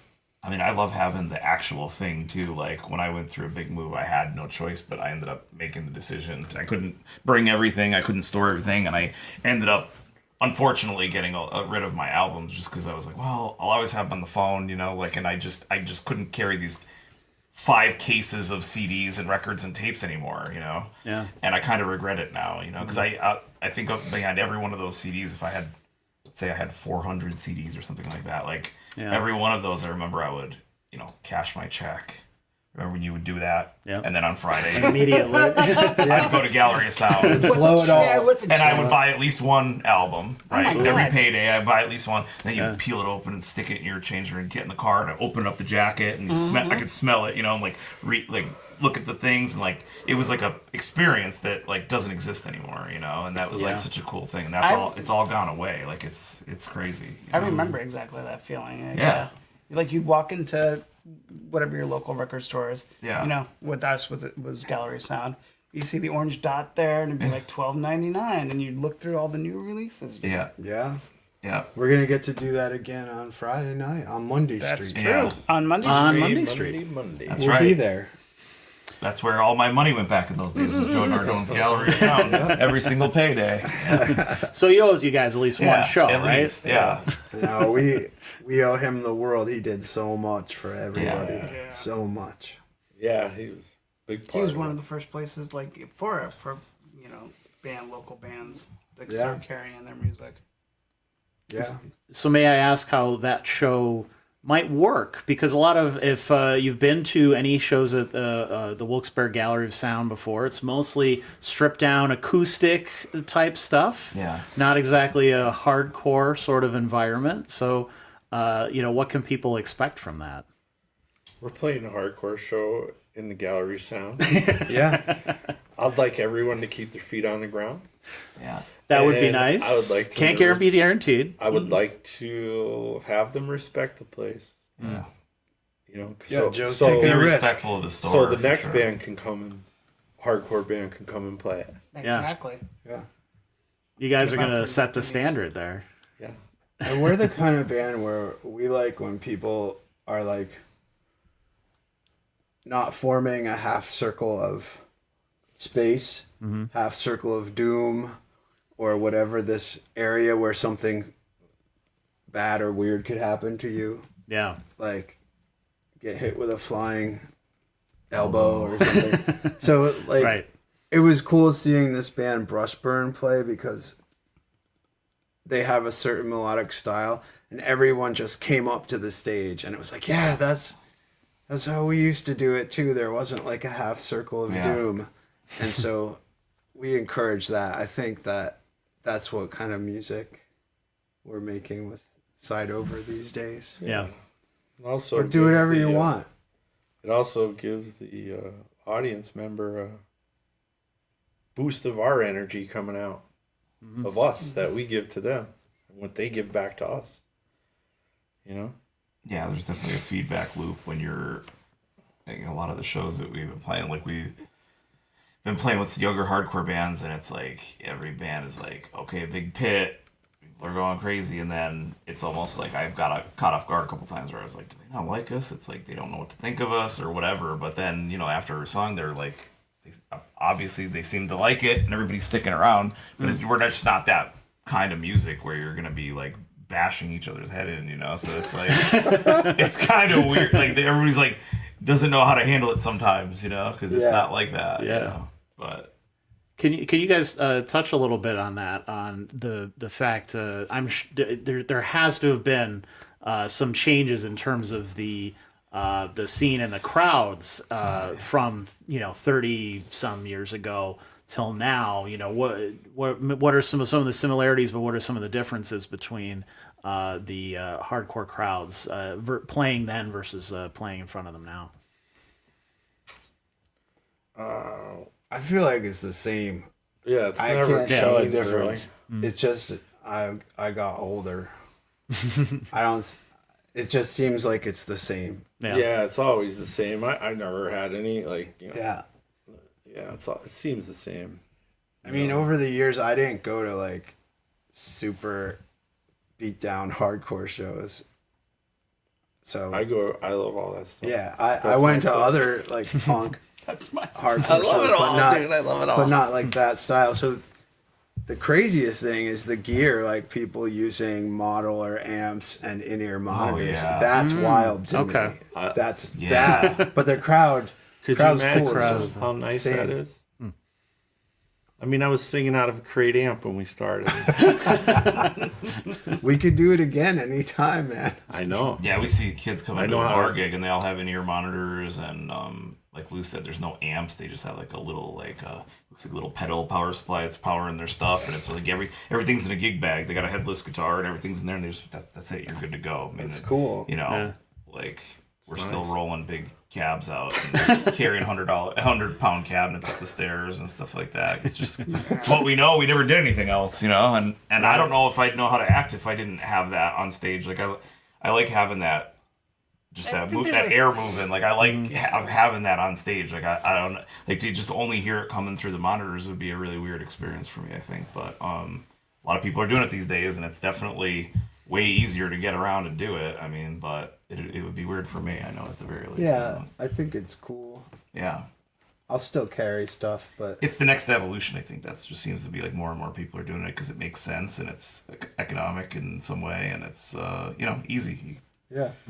I can't imagine playing without smelling my amp. Right. Like Yeah. the tubes. Absolutely. Yeah. So that's like our music to me is Yeah. the smell of the practice room with there's a lot of smells, but Right. That's one of them. the tubes is like Yeah. the important one. Well, I just think live, as a live aspect. I was reading an interview about somebody was mentioning, how everything is almost too perfect in performances these days. Not ours. I know. But it's not like, I don't want to say a sense of danger, but like it's those performances, anything could happen. Yeah. And when you get into a position where you're having backing tracks and the harmony, you're going through a vocal processor, so everything's on pitch. Oh, yeah. Like it just it takes away the live experience because you could just listen to this at home. Right. Yeah, exactly. I've never gone to a show hoping to just hear the album I have at home. Right. Right. Like Maybe I a always breakdown. have. It almost Yeah. what's kind of the point of that. You know what Yeah. I mean? Like you'd hear it, you're never going to hear it better than you would sitting in your living room in the comfort of your room, like listen to it on a good stereo. Yeah. It's something else that you're there for. Right. Yeah. And so, like one of my favorite bands is actually wearing the shirt off with their heads. The last time I went to see them play at a venue, like they played so much random shit, and they would just like literally be sitting there looking at each other, discussing what they're gonna play the next song. Like they had no idea; they didn't know what they were gonna play. You know what I mean? People would be yelling stuff out, and they'd be like, "All right, can we remember that one?" It was like they were like up on stage, basically like naked. Like they're just like you could tell they really haven't played it in a long time. They're just like, "Fuck it, we'll play it anyway." That's a you know? real And experience. it's just so Yeah, I awesome. love They that. just it was just I every time I see them, I love them, but they're just very much like dangerous all the time. You know, like. Getting drunk while they're playing and stuff too, like getting after it. Good. Yeah. Well, I guess the only thing that I've kind of noticed just from when I was going to shows in like late '90s, early 2000s to now is there's a lot more of the hardcore dancing. I guess is what they call it, where they're fighting invisible ninjas Yeah. thing. Crowd killing. Yeah, Crowd killing. There's yeah, crowd there's more. killing, and then there's which I'm not saying that this stuff didn't exist in the old days. There were definitely people who did stuff like that, but I guess I just don't remember. Like now, you see like entire ballrooms of all of these guys doing this Yeah. stuff at the same time. I'm like, when did this become like a weird choreographed dance kind of like thing going on?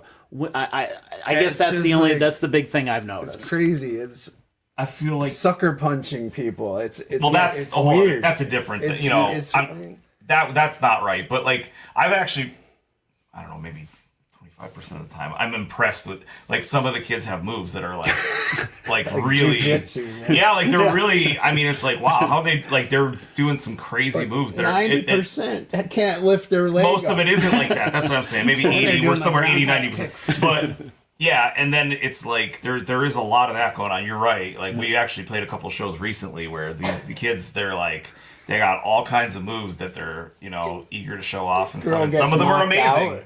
One of them goes home in an ambulance. that wasn't amazing. Yeah, some lady got knocked out cold. I didn't see it actually happen, but she wasn't even in the pit. She was like on the edge of it. Yeah, and somebody.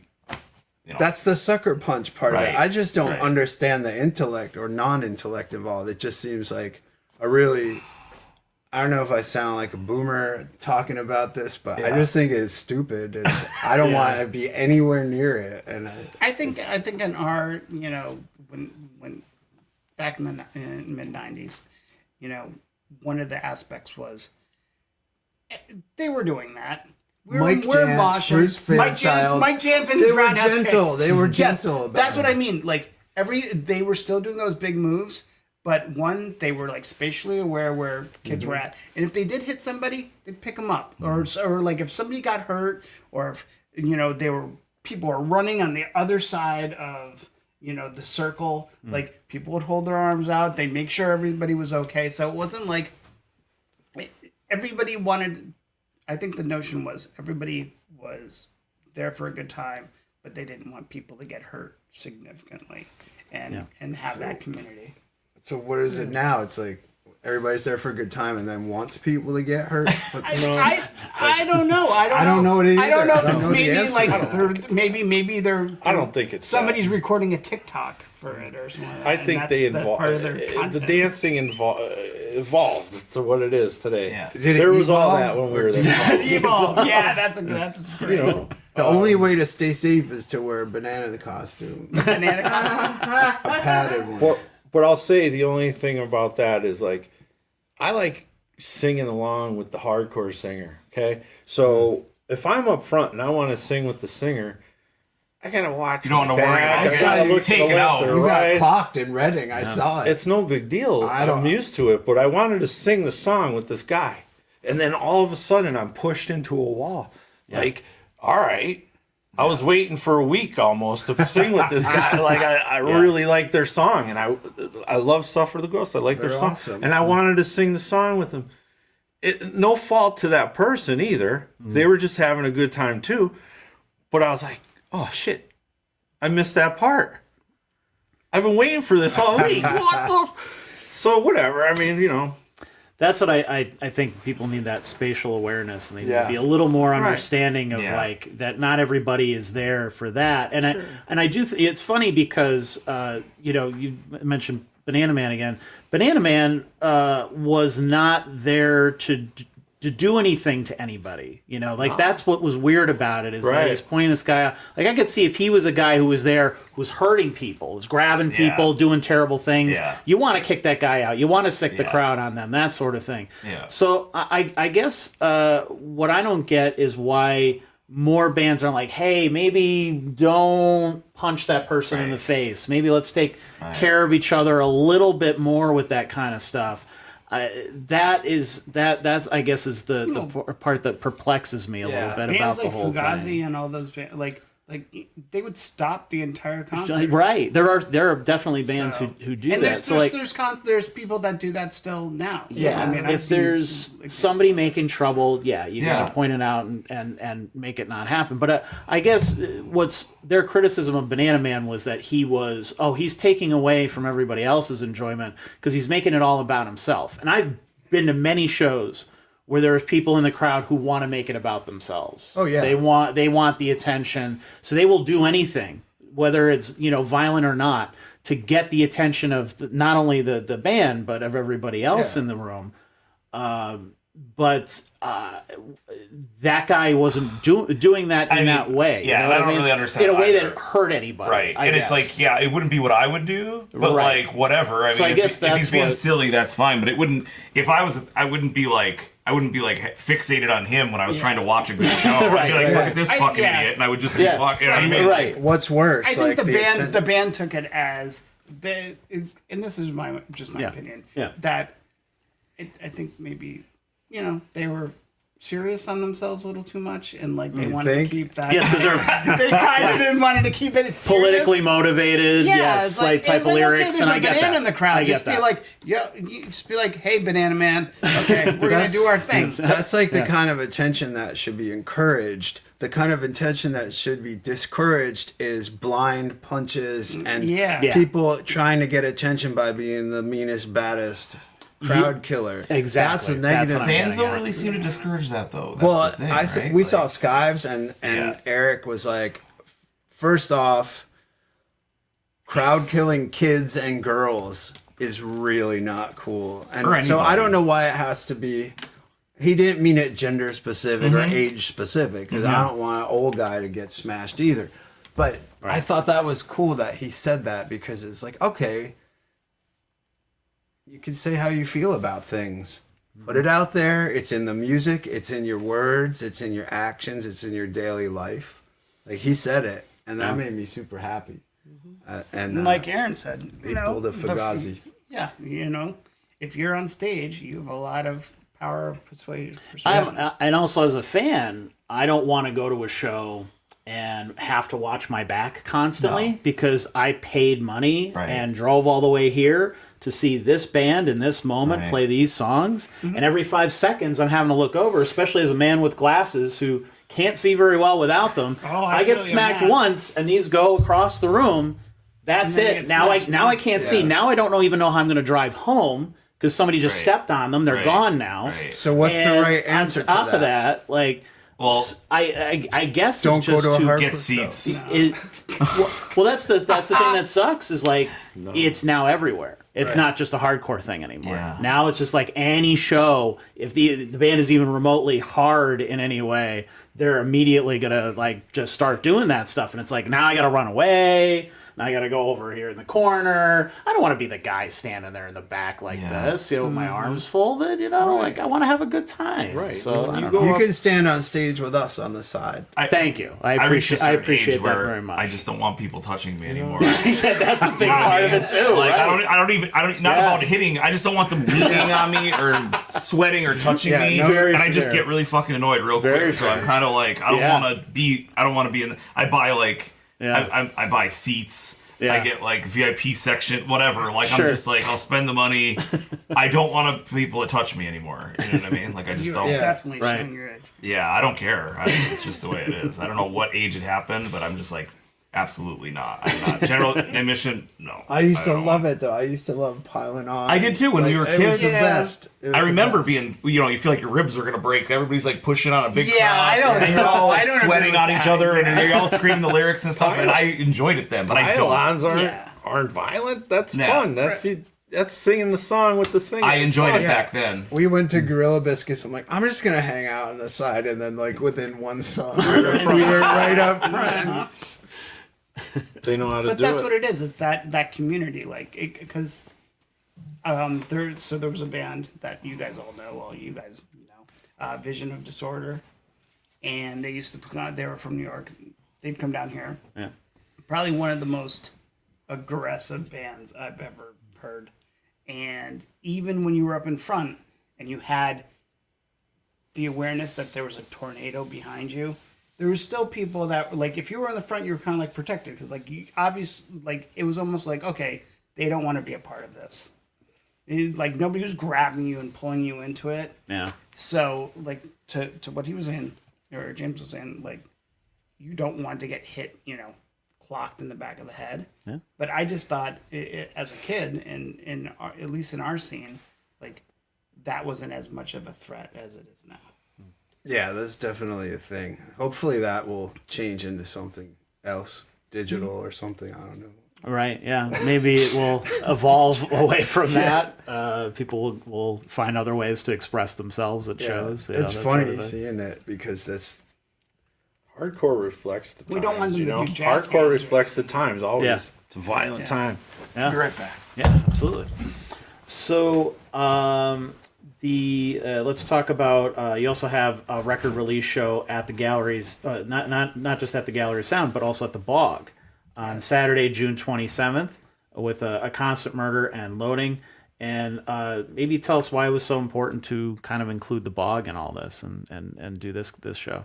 well, That's easy. it's Brian's bar, co-owner with Bob and Rudy, and It was the obvious choice because we wanted to do, like, it was nice to do the record store as like an all ages show, right? Because that was important to us too. Yep. And then to have like the show where you could party and it's on a weekend and it's at night and it's like it was obviously the Bog. Like, it might not be, you know, the most convenient for a show like that, but it's very special to us and it always has been, it always will be. So like it had to be the Bog, you know. So Yeah. Sure. and it's equally special to anyone ever connected to this band in any way. Like, people know that. Or to the scene. Yeah, it's I Brian's mean, bar. even before the blog, there was Cruddy Reddy's.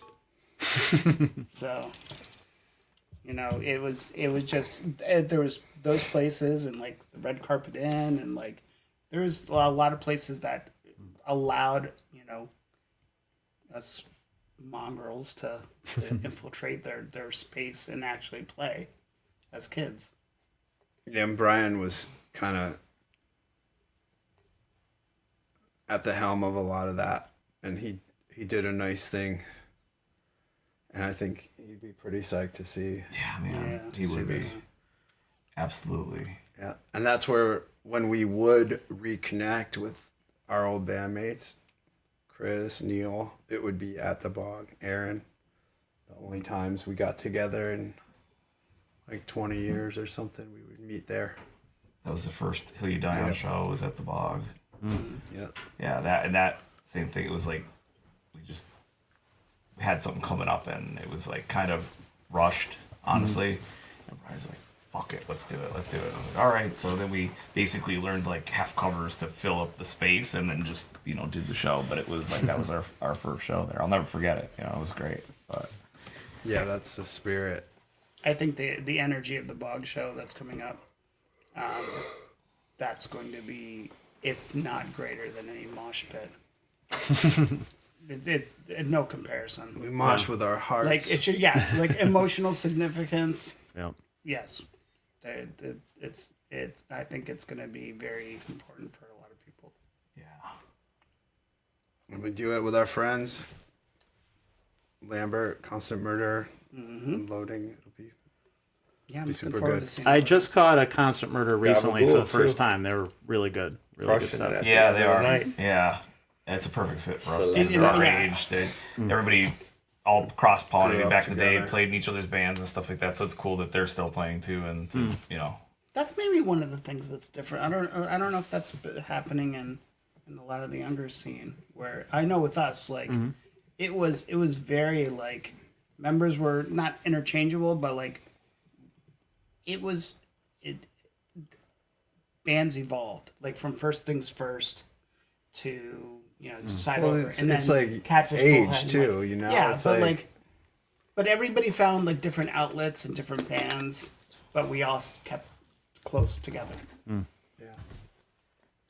There's something that I've seen lately that I really like, and it's I see a lot of women fronting hardcore bands. I love it. Yeah. Logan's doing there's a it. lot. Punk We had, bands too. Sky. When we were Fuck her up, playing, we yeah. had Ashes. Remember Ashes? Yeah. I think they There might was have been only one of the one. only ones back when we were playing. No, that was true. You know, they were great. Our scene was more female bass players. Yeah, but I love it. You know, I love to see that it's such a different aspect. It's great. You know? Yeah, we played with a band called Duel from New Jersey. They kill it. And Skives, Yeah, Controller. controller, They'll be at Hardcore for Husvar. joystick. Yeah, Joystick Fury. It's really cool meeting Low new down. bands. Great kids, man. I don't know. Everybody's so nice too. Still, it's not. It's like I feel like everybody's just been really nice to us too. Hasn't been any like. Yeah, there's a You lot old of guys coming back here. What are you doing back here? Yeah, Suffer the Ghost posted the next day after our show that they want us to be their dads.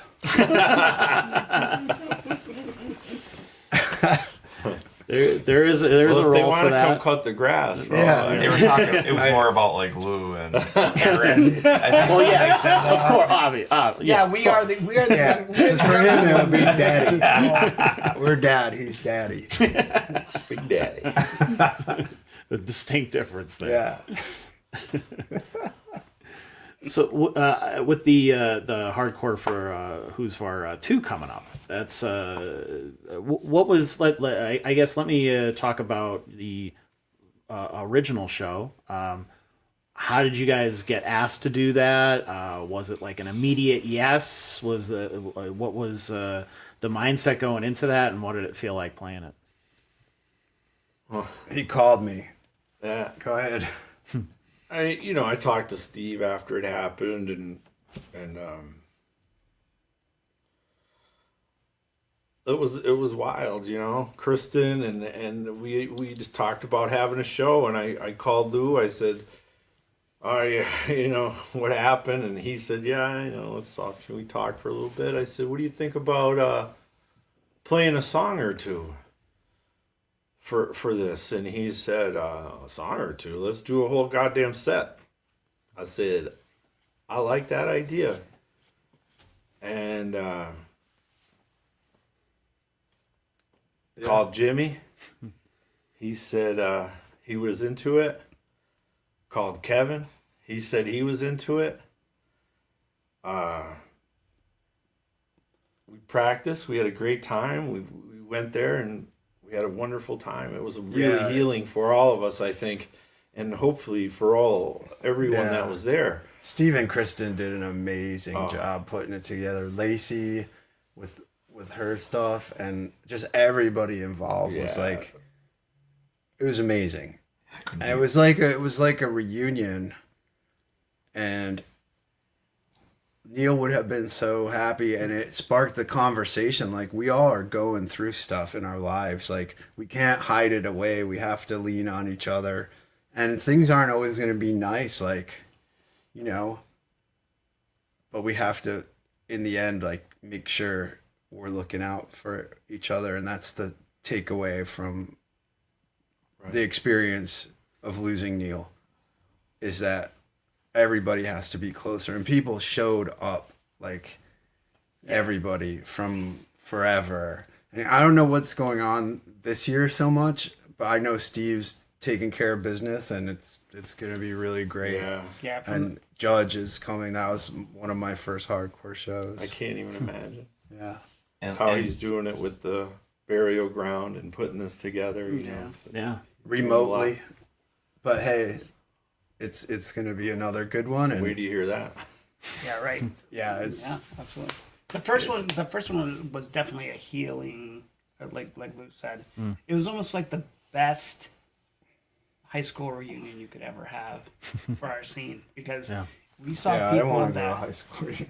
well, you did though. Yeah, it was. So you saw people from, like we said, 30 years ago, and just that you wanted to see. That you wanted to see. Right. You missed. People you actually and we hung all out with. came, Yeah. We all came for, for a very tragic, terrible event. But it was something that I think, blossomed into positive experiences for probably everybody that was there. Mm-hmm. I don't think anybody left there angry at all. Yeah. That was a lot of camaraderie for sure, and I couldn't believe how many people were there. It was like packed, It was awesome. Yeah, I think there was like 700 people. Yeah. So we're looking. But you guys were part of it, like doing the stream, and like everyone. Even the guy who worked at the hall was really cool. He would go around with his little broom and make sure not too much tape was stuck to the walls. It was cool. It was nice to be able Yeah. to see the aftermath of that show too, where Ryan was able to hand out scholarship money to Very deserving students. yeah, it was amazing, you know, and then that made me cry. I actually cried when I saw that happen. I watched it on live on TV, and it made me cry. You know, and it was nice to know that Neil's going to be remembered in that way. Yeah. You know, because he was a big champion of art and music and being yourself. Yeah. You know, And Yeah. he, you know, he left this realm, and it caused a lot of conversations based on what we need to do to help each other out, and Mental health. It opened, mental health not as taboo Right. topic, and just Yeah. and you opened know. up a lot of streams of communication that ultimately I think will help a lot of people. Like, you know, there's still people going through all that stuff now that we know and love, and I mean, we all go through it. yeah, and being able to talk about that and making sure that we know the importance of that is just priority. And how important music is to people's lives and how it leaves this impact that I think a lot of people don't know. You know, there's a lot of local artists that I talked to over the years, and they, you know, some of them understand that they made a difference in the community, that they made friends, they had people out there who cared about what they did and that it meant something to them, and they still play those albums 20 years after they broke up and that sort of thing, and that it still you know, affects people's lives every day, even though it was something maybe they did a long time ago. And there's other people who don't think about those things and think like, nobody cares. You know, we did that thing and it failed because we didn't, you know, blow up and turn into some big And national that's- act or that's whatever. why And no it's one like, cares, that's not because- what music is. Right. No, success is like, what does that mean at the end of the day? Really, does it mean that you got signed on a big record label and you made a fortune and money? Is that success, or is it, you know, like you said, moving people to the point where, I mean, music is like magic, like the way that it, you know, can heal people, or how it can bring you back to a certain time with nostalgia, or how it, you know, it'll make you go live in a moment again or whatever. I mean, it's just so impactful, and I think that's like, there's people that it's such a huge part of their life, and then there's some people that maybe don't get it, but it's always been a part of my life, whether I was playing or not or whatever. But it's such a huge part of my life, and all of us, every one of us, it's just such a huge part of our. And I mean, look at what you've done for your career. Like, it's a huge part of your life. You get it. Like, it's just, it's like I said, it's like music is just like, you know, it's just so important to so many people. Yeah, you know? it's not based on the band if they're successful or not. Like, Yeah. I mean, what part of the local scene, like, you can imagine, like, there could be a song that nobody has heard in 30 years, and they gravitate towards that song because in a certain part of their life it helped them out in the darkest And places. it's of not their on life. Spotify. Yeah, It's on your it's not tape. on Spotify. Yeah, it's on some tape. You know, some gray Memorex that's wearing down now. That's what I But, told like, this band I was working with. Like, why are you doing this? Why are you doing this? Like, you have to care. Certain band members in this particular band were afraid, or didn't want to put themselves out there, or weren't fully in. It's like, you have to be fully in being creative. You're not doing this to get to this.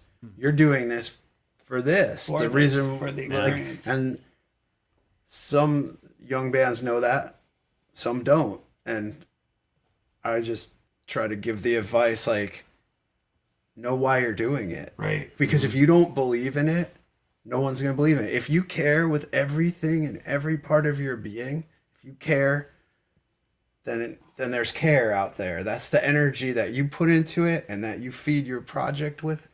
That's what's out there. And like, everybody's trying to sell. I see kids getting sold, or like it's almost like snake oil. Seeing Instagram reels like jumpstart your music career, hit the target market demographic on the head, and like this and that, and you need to be doing this and blah, blah, blah. Yeah. And it's all bullshit. Every single ounce of it. All you have to do is put everything you are into what you do, and there it is. You've succeeded. Yeah. And to You shift matter. the perspective of like the reason you're doing it is to do it. So like there's no okay, you don't go to a show and there's only 18 people there instead of 100. Like, but that wasn't. It'd be nice if it was a full room, but it's not a failure because that was the outcome. Yeah. Like you're doing it to do it. You're doing it for the experience of enjoying doing it. And if it's like that's like a if you get extra money at a show, that's great. Yeah, or if it's packed, that's great. But that's not the whole purpose. And if that's your purpose or how you gauge it, then maybe you just shouldn't be doing it then. You know what I mean? Because Try middle management. Yeah. Right. I mean, That's why I love playing with you guys, Content because it's creator. like we said. Now listen, if there's a natural disaster and there's only 6 people at the show, yeah. are we still gonna have a good time? And it's like, hell yes, Yeah. we are, because every time we can get in a room and play, it's the best. Yeah. You ain't kidding. That's the How whole about that? reason. Yeah. And speaking of various musical projects, before we get out of here, I just wanted to bring up that you guys have done a lot of other interesting musical projects over the years, bands, things like that. Could you maybe talk about some of those and what maybe the experience in Side Over, or you being a fan of Side Over, maybe influenced those things, or you brought something into, what you did with that project? I mean, this would be. I guess this one would be one for Lou and Aaron because it's kind of backwards for me. Sure. Side Over was at As now, an episode, and yeah. so that would be really one for you guys. Try to do it backwards. Well, no. Well, also, okay, I'll start. So I will say, in terms of influence, again, like I said, Side Over was kind of like the gold standard for our scene. No. And for me personally, it was. But I know, for me it's just- it sounds really silly, doesn't it? The gold standard. But it allowed me to realize, like, I used to like, and I still like super heavy music, but I didn't want to play that. When I saw Side Over, I figured out, there's melody and there's changes and there's time signatures and all that stuff. And with my projects that I did after that, which was several things, I did stuff with Mike Lambert from Constant Murder, and we played in various bands, and I played in various bands with other people, and it allowed me to make sure that that was my aesthetic. So my aesthetic kind of came from you guys. That's cool. I didn't know that. We played together in the late 90s. Like, we were trying to start something, or kind of can't remember, but I remember really enjoying playing with you. Oh yeah. Me and Lou played. We were doing Keats. with Keats and then me and you. because it was Goldman and Vogley and all them were there. But yeah, we were in my mom's basement, Yeah. and it was me, Lou, and our friend Keats, and we were playing this stuff after Tonight We Escape. I think he was trying to compile some stuff. Yeah. And me and Lou really connected, and I think that's one of the things, when they were looking for a drummer, they were. I think that was something that kind of probably popped in. Yeah, I always remember that for sure. Yeah. And a hang. How about you, Aaron? Grumpy. No, I'm not grumpy. What did it do? How did it influence your other project? How did Side Over influence your other projects, such as Black Nile Or the Jug Band or the Jug Band with Iceburn. Clever. or Clever? I don't know. Jug band and old time bluegrass and stuff is the same as metal if you think about it. Yeah. It's all fast. It's all fun. Black Nile we did with Jimmy. That was fun too. I always wanted to play that style of music. I always loved like black metal, death metal. I loved all that stuff, and it was great to mix that with a doom metal type of Black Sabbath thing. It was great. I had a great time playing that stuff. And, the only thing that always stuck with me was the camaraderie with our bands. And when I was in a band with somebody, that's it, man. We're in a band together. We're bonded for life. Like it or not. Right. Yeah. Same with me, like, in everything I ever did since, like, different paths, like, I always was, like, kind of looking for that camaraderie and kind of never found it, ever. Not in the industry, not in musicians. Sometimes, but, man, I really miss the feeling that we got. Like, that's the first one. Yeah. Like, the first good one. Like, It's hard to top. It's a good feeling. And then also for me, like, the music I spent, like, decades working on, that's music that's, like, me turned inside out. And it's really exposed. And it's, like, super vulnerable for me because there's no barrier between what I'm making and what you're hearing. And it kind of exhausted me for a long time. And it's fun. I love it. It's my thing, but it's a different kind of fun, and sometimes it gets exhausting because it's too real and it's too much like psychoanalyzing myself in words and sounds. And so to do Side Over, and I do other bands with other people, like pretty fun stuff, but to do Side Over again, this is like, it feels like home base. And it feels really good. I always carried the same stuff, like, I don't know, like, through the years of music, I couldn't have fist fights with any other band members, like, and still want to be there. It wasn't allowed, and I couldn't tell them to fuck you or whatever. Like, oh, everybody gets upset, like, but right. we can do that, and it feels right, Right. and I like that. I love it. Security. Shall we see if we have any interesting comments? Summer, did we have anything? Yeah, we have a couple things. Not really any questions, but a couple of good shout-outs. Sure. Yeah, let's hear them. We got a Constant Murder throwing up some horns. Woo! Yeah. This one I really like. Scott Pawloski. Bride's looking down proudly. You guys better be carrying your gear to shows and 5-gallon paint pails in the water. That's how Brian A carried all this. spackle bucket full of broken drumsticks. Pro gear and pro attitude, they must. Beer cans. I'd say, what? He'd go, what? That's how I got him. What? He'd go, it's okay, no problem. That's great. That's how I carried him. We got, you're talking about Eugene Lucas in the chat. He's saying The Boys. And that I was at that new school show. Nice. Mm-hmm. He's got a Brooke Richards saying, I wish I could rearrange the stars too. Don't we all? Yes. Mm-hmm. Matt Gray said the LP looks sick, boys. Thanks, man. Oh, thanks, Matt. First things first. We got, Alum. we got George Palmitas in the chat. Ayo, Uncle Jimmy, show us your dick. Oh, Leave it to George. One in every crowd. There's always one. And it's usually George. Yeah. In every crowd, yeah. I guess when Aaron went to the bathroom, Eugene said, Aaron got the shits. yeah.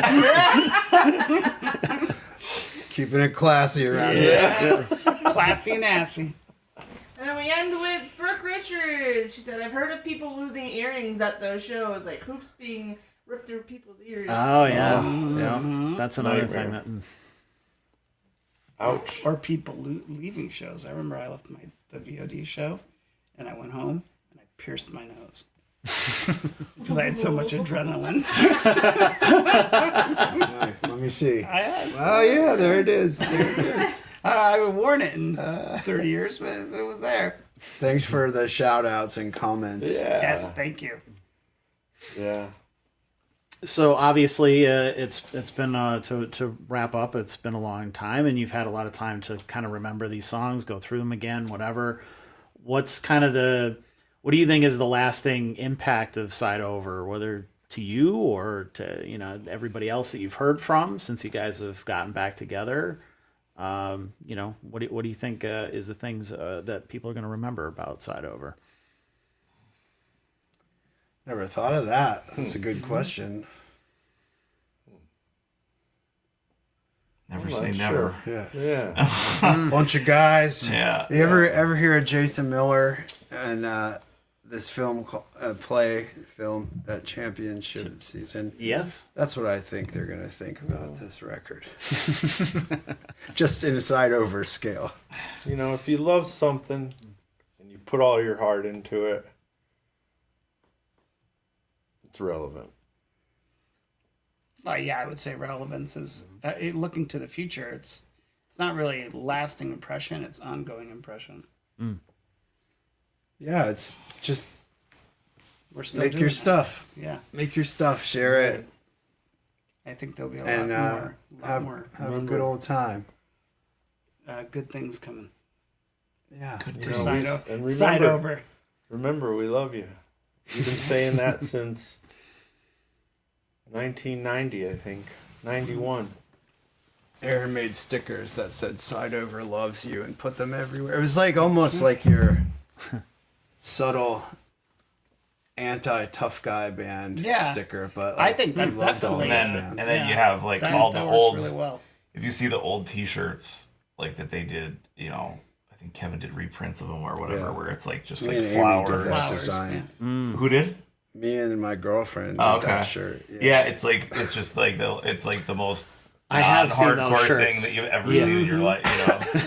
It's like Yeah. a white shirt with flowers on it and like Yes. daisies Yeah. or something, and it's like Yep. I dig it though. I think it's cool. It's kind of like fuck you to like the skulls and But- brass knuckles. Fucking And also Yeah, we like it's we like flowers, and Yeah. it's like only a couple people were like, yeah, I like what you did with that. It's like, yeah, we like flowers too.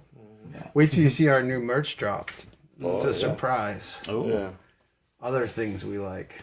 definitely. and I appreciate the artwork. Oh, you yeah, brought. man. Absolutely. Excellent. Appreciate you bringing us on. Yeah. Thank you. Yeah.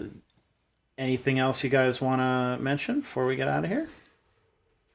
I'd just like to thank everybody for supporting us, and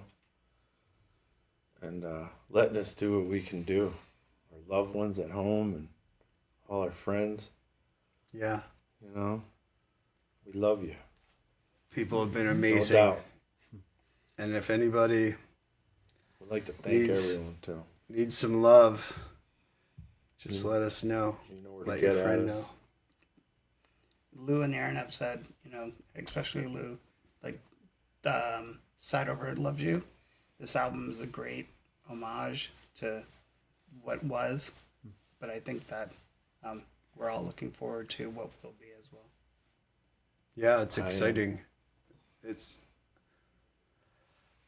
We're doing a lot at once, and capping off this record, but really it's just started because people are just hearing the record. So we're trying to simultaneously record new things, write new things, and it's just super psyched. Yeah, it's kind of new for everyone else, but like we've already not moved on, but this isn't what we're focusing on right now. It feels awesome to get this out, but like the new stuff I'm very excited to get that out, whenever that may be. So like we have some really cool stuff that's cool, because again, even the new single was like from the old tapes and stuff. This is all like completely brand new with us in the wow. room, Okay.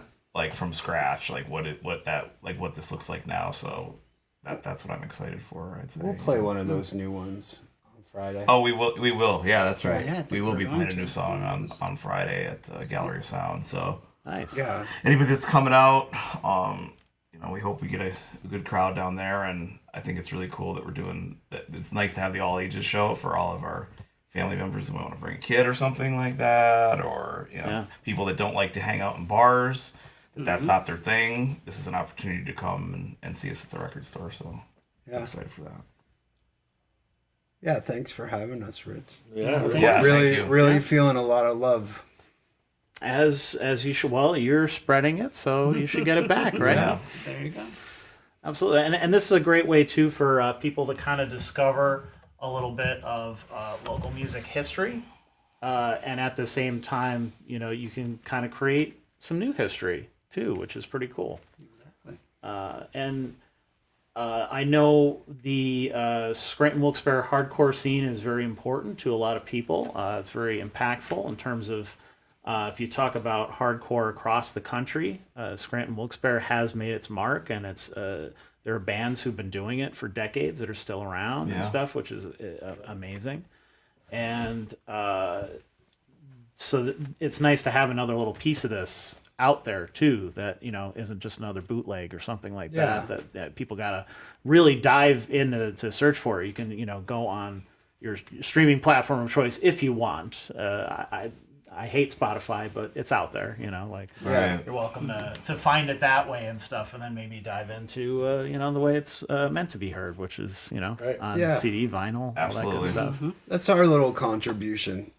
We wanted to wrap it up nice. And then, like we said before, that's some closure on that, and we could move forward. Well, let me go through the. We'll plug all of the shows and give you all the information that you need to know. Loves You, the new EP from Side Over, will be available on CD, vinyl, and all major streaming platforms this Friday, June 12th. Side Over will play a free record release show at Gallery of Sound in Wilkes-Barre on Monday Street. On Monday Street. Where is it? Monday. Where? Monday Street. Friday, June 12th as well at 7 p.m. And Side Over will host a record release party at the Bog in Scranton on Saturday, June 27th at 8 p.m. with A Constant Murder and Loading. Admission is $10 at the door. I'll put up the, let's see, there's your flyer for a Gallery of Sound. There's your flyer for the Bog. And of course, Side Over is performing at Hardcore for Husvar 2 at St. Mary's Center in Scranton on Saturday, July 25th with Judge, Burial Ground, Human Animal Controller, Rabid Shaft Badgers, excellent name, Joystick Fury, and Still Won't Break. Tickets, which are $25 in advance or $30 the day of the show, are on sale now at various local businesses. So if you want to know where they are and how to find them, you can visit hardcore4, the number 4, who's, HUZ.com for more information. All right. Thanks so much, guys. Thank you. Thank you very much, Rich. Appreciate it. And thank you to everybody who tuned in. Obviously, if you made it this far, you have enjoyed the show. So please show that. Like, comment, share, all the good algorithm stuff so that we can reach more and more people. I know we all hate those things. We hate the algorithm. We don't want to... But, we sometimes you got to, suck it up to get the good information out there, because there's a lot of bad information out there, a lot of bad people who do not love you, that want to spread a lot of crap on the internet. So we're trying to constantly combat that with positivity and good things and good people doing good stuff in the community. And this is all of that. So if you enjoyed that and you want to contribute to that, please like, comment, share, whatever. Follow us, follow Side Over. You guys are on the Facebook, Instagram, all that stuff, right? All the MySpace. things. All the things. Yeah, on Couple, MySpace. two or three things on the internet. And thanks again.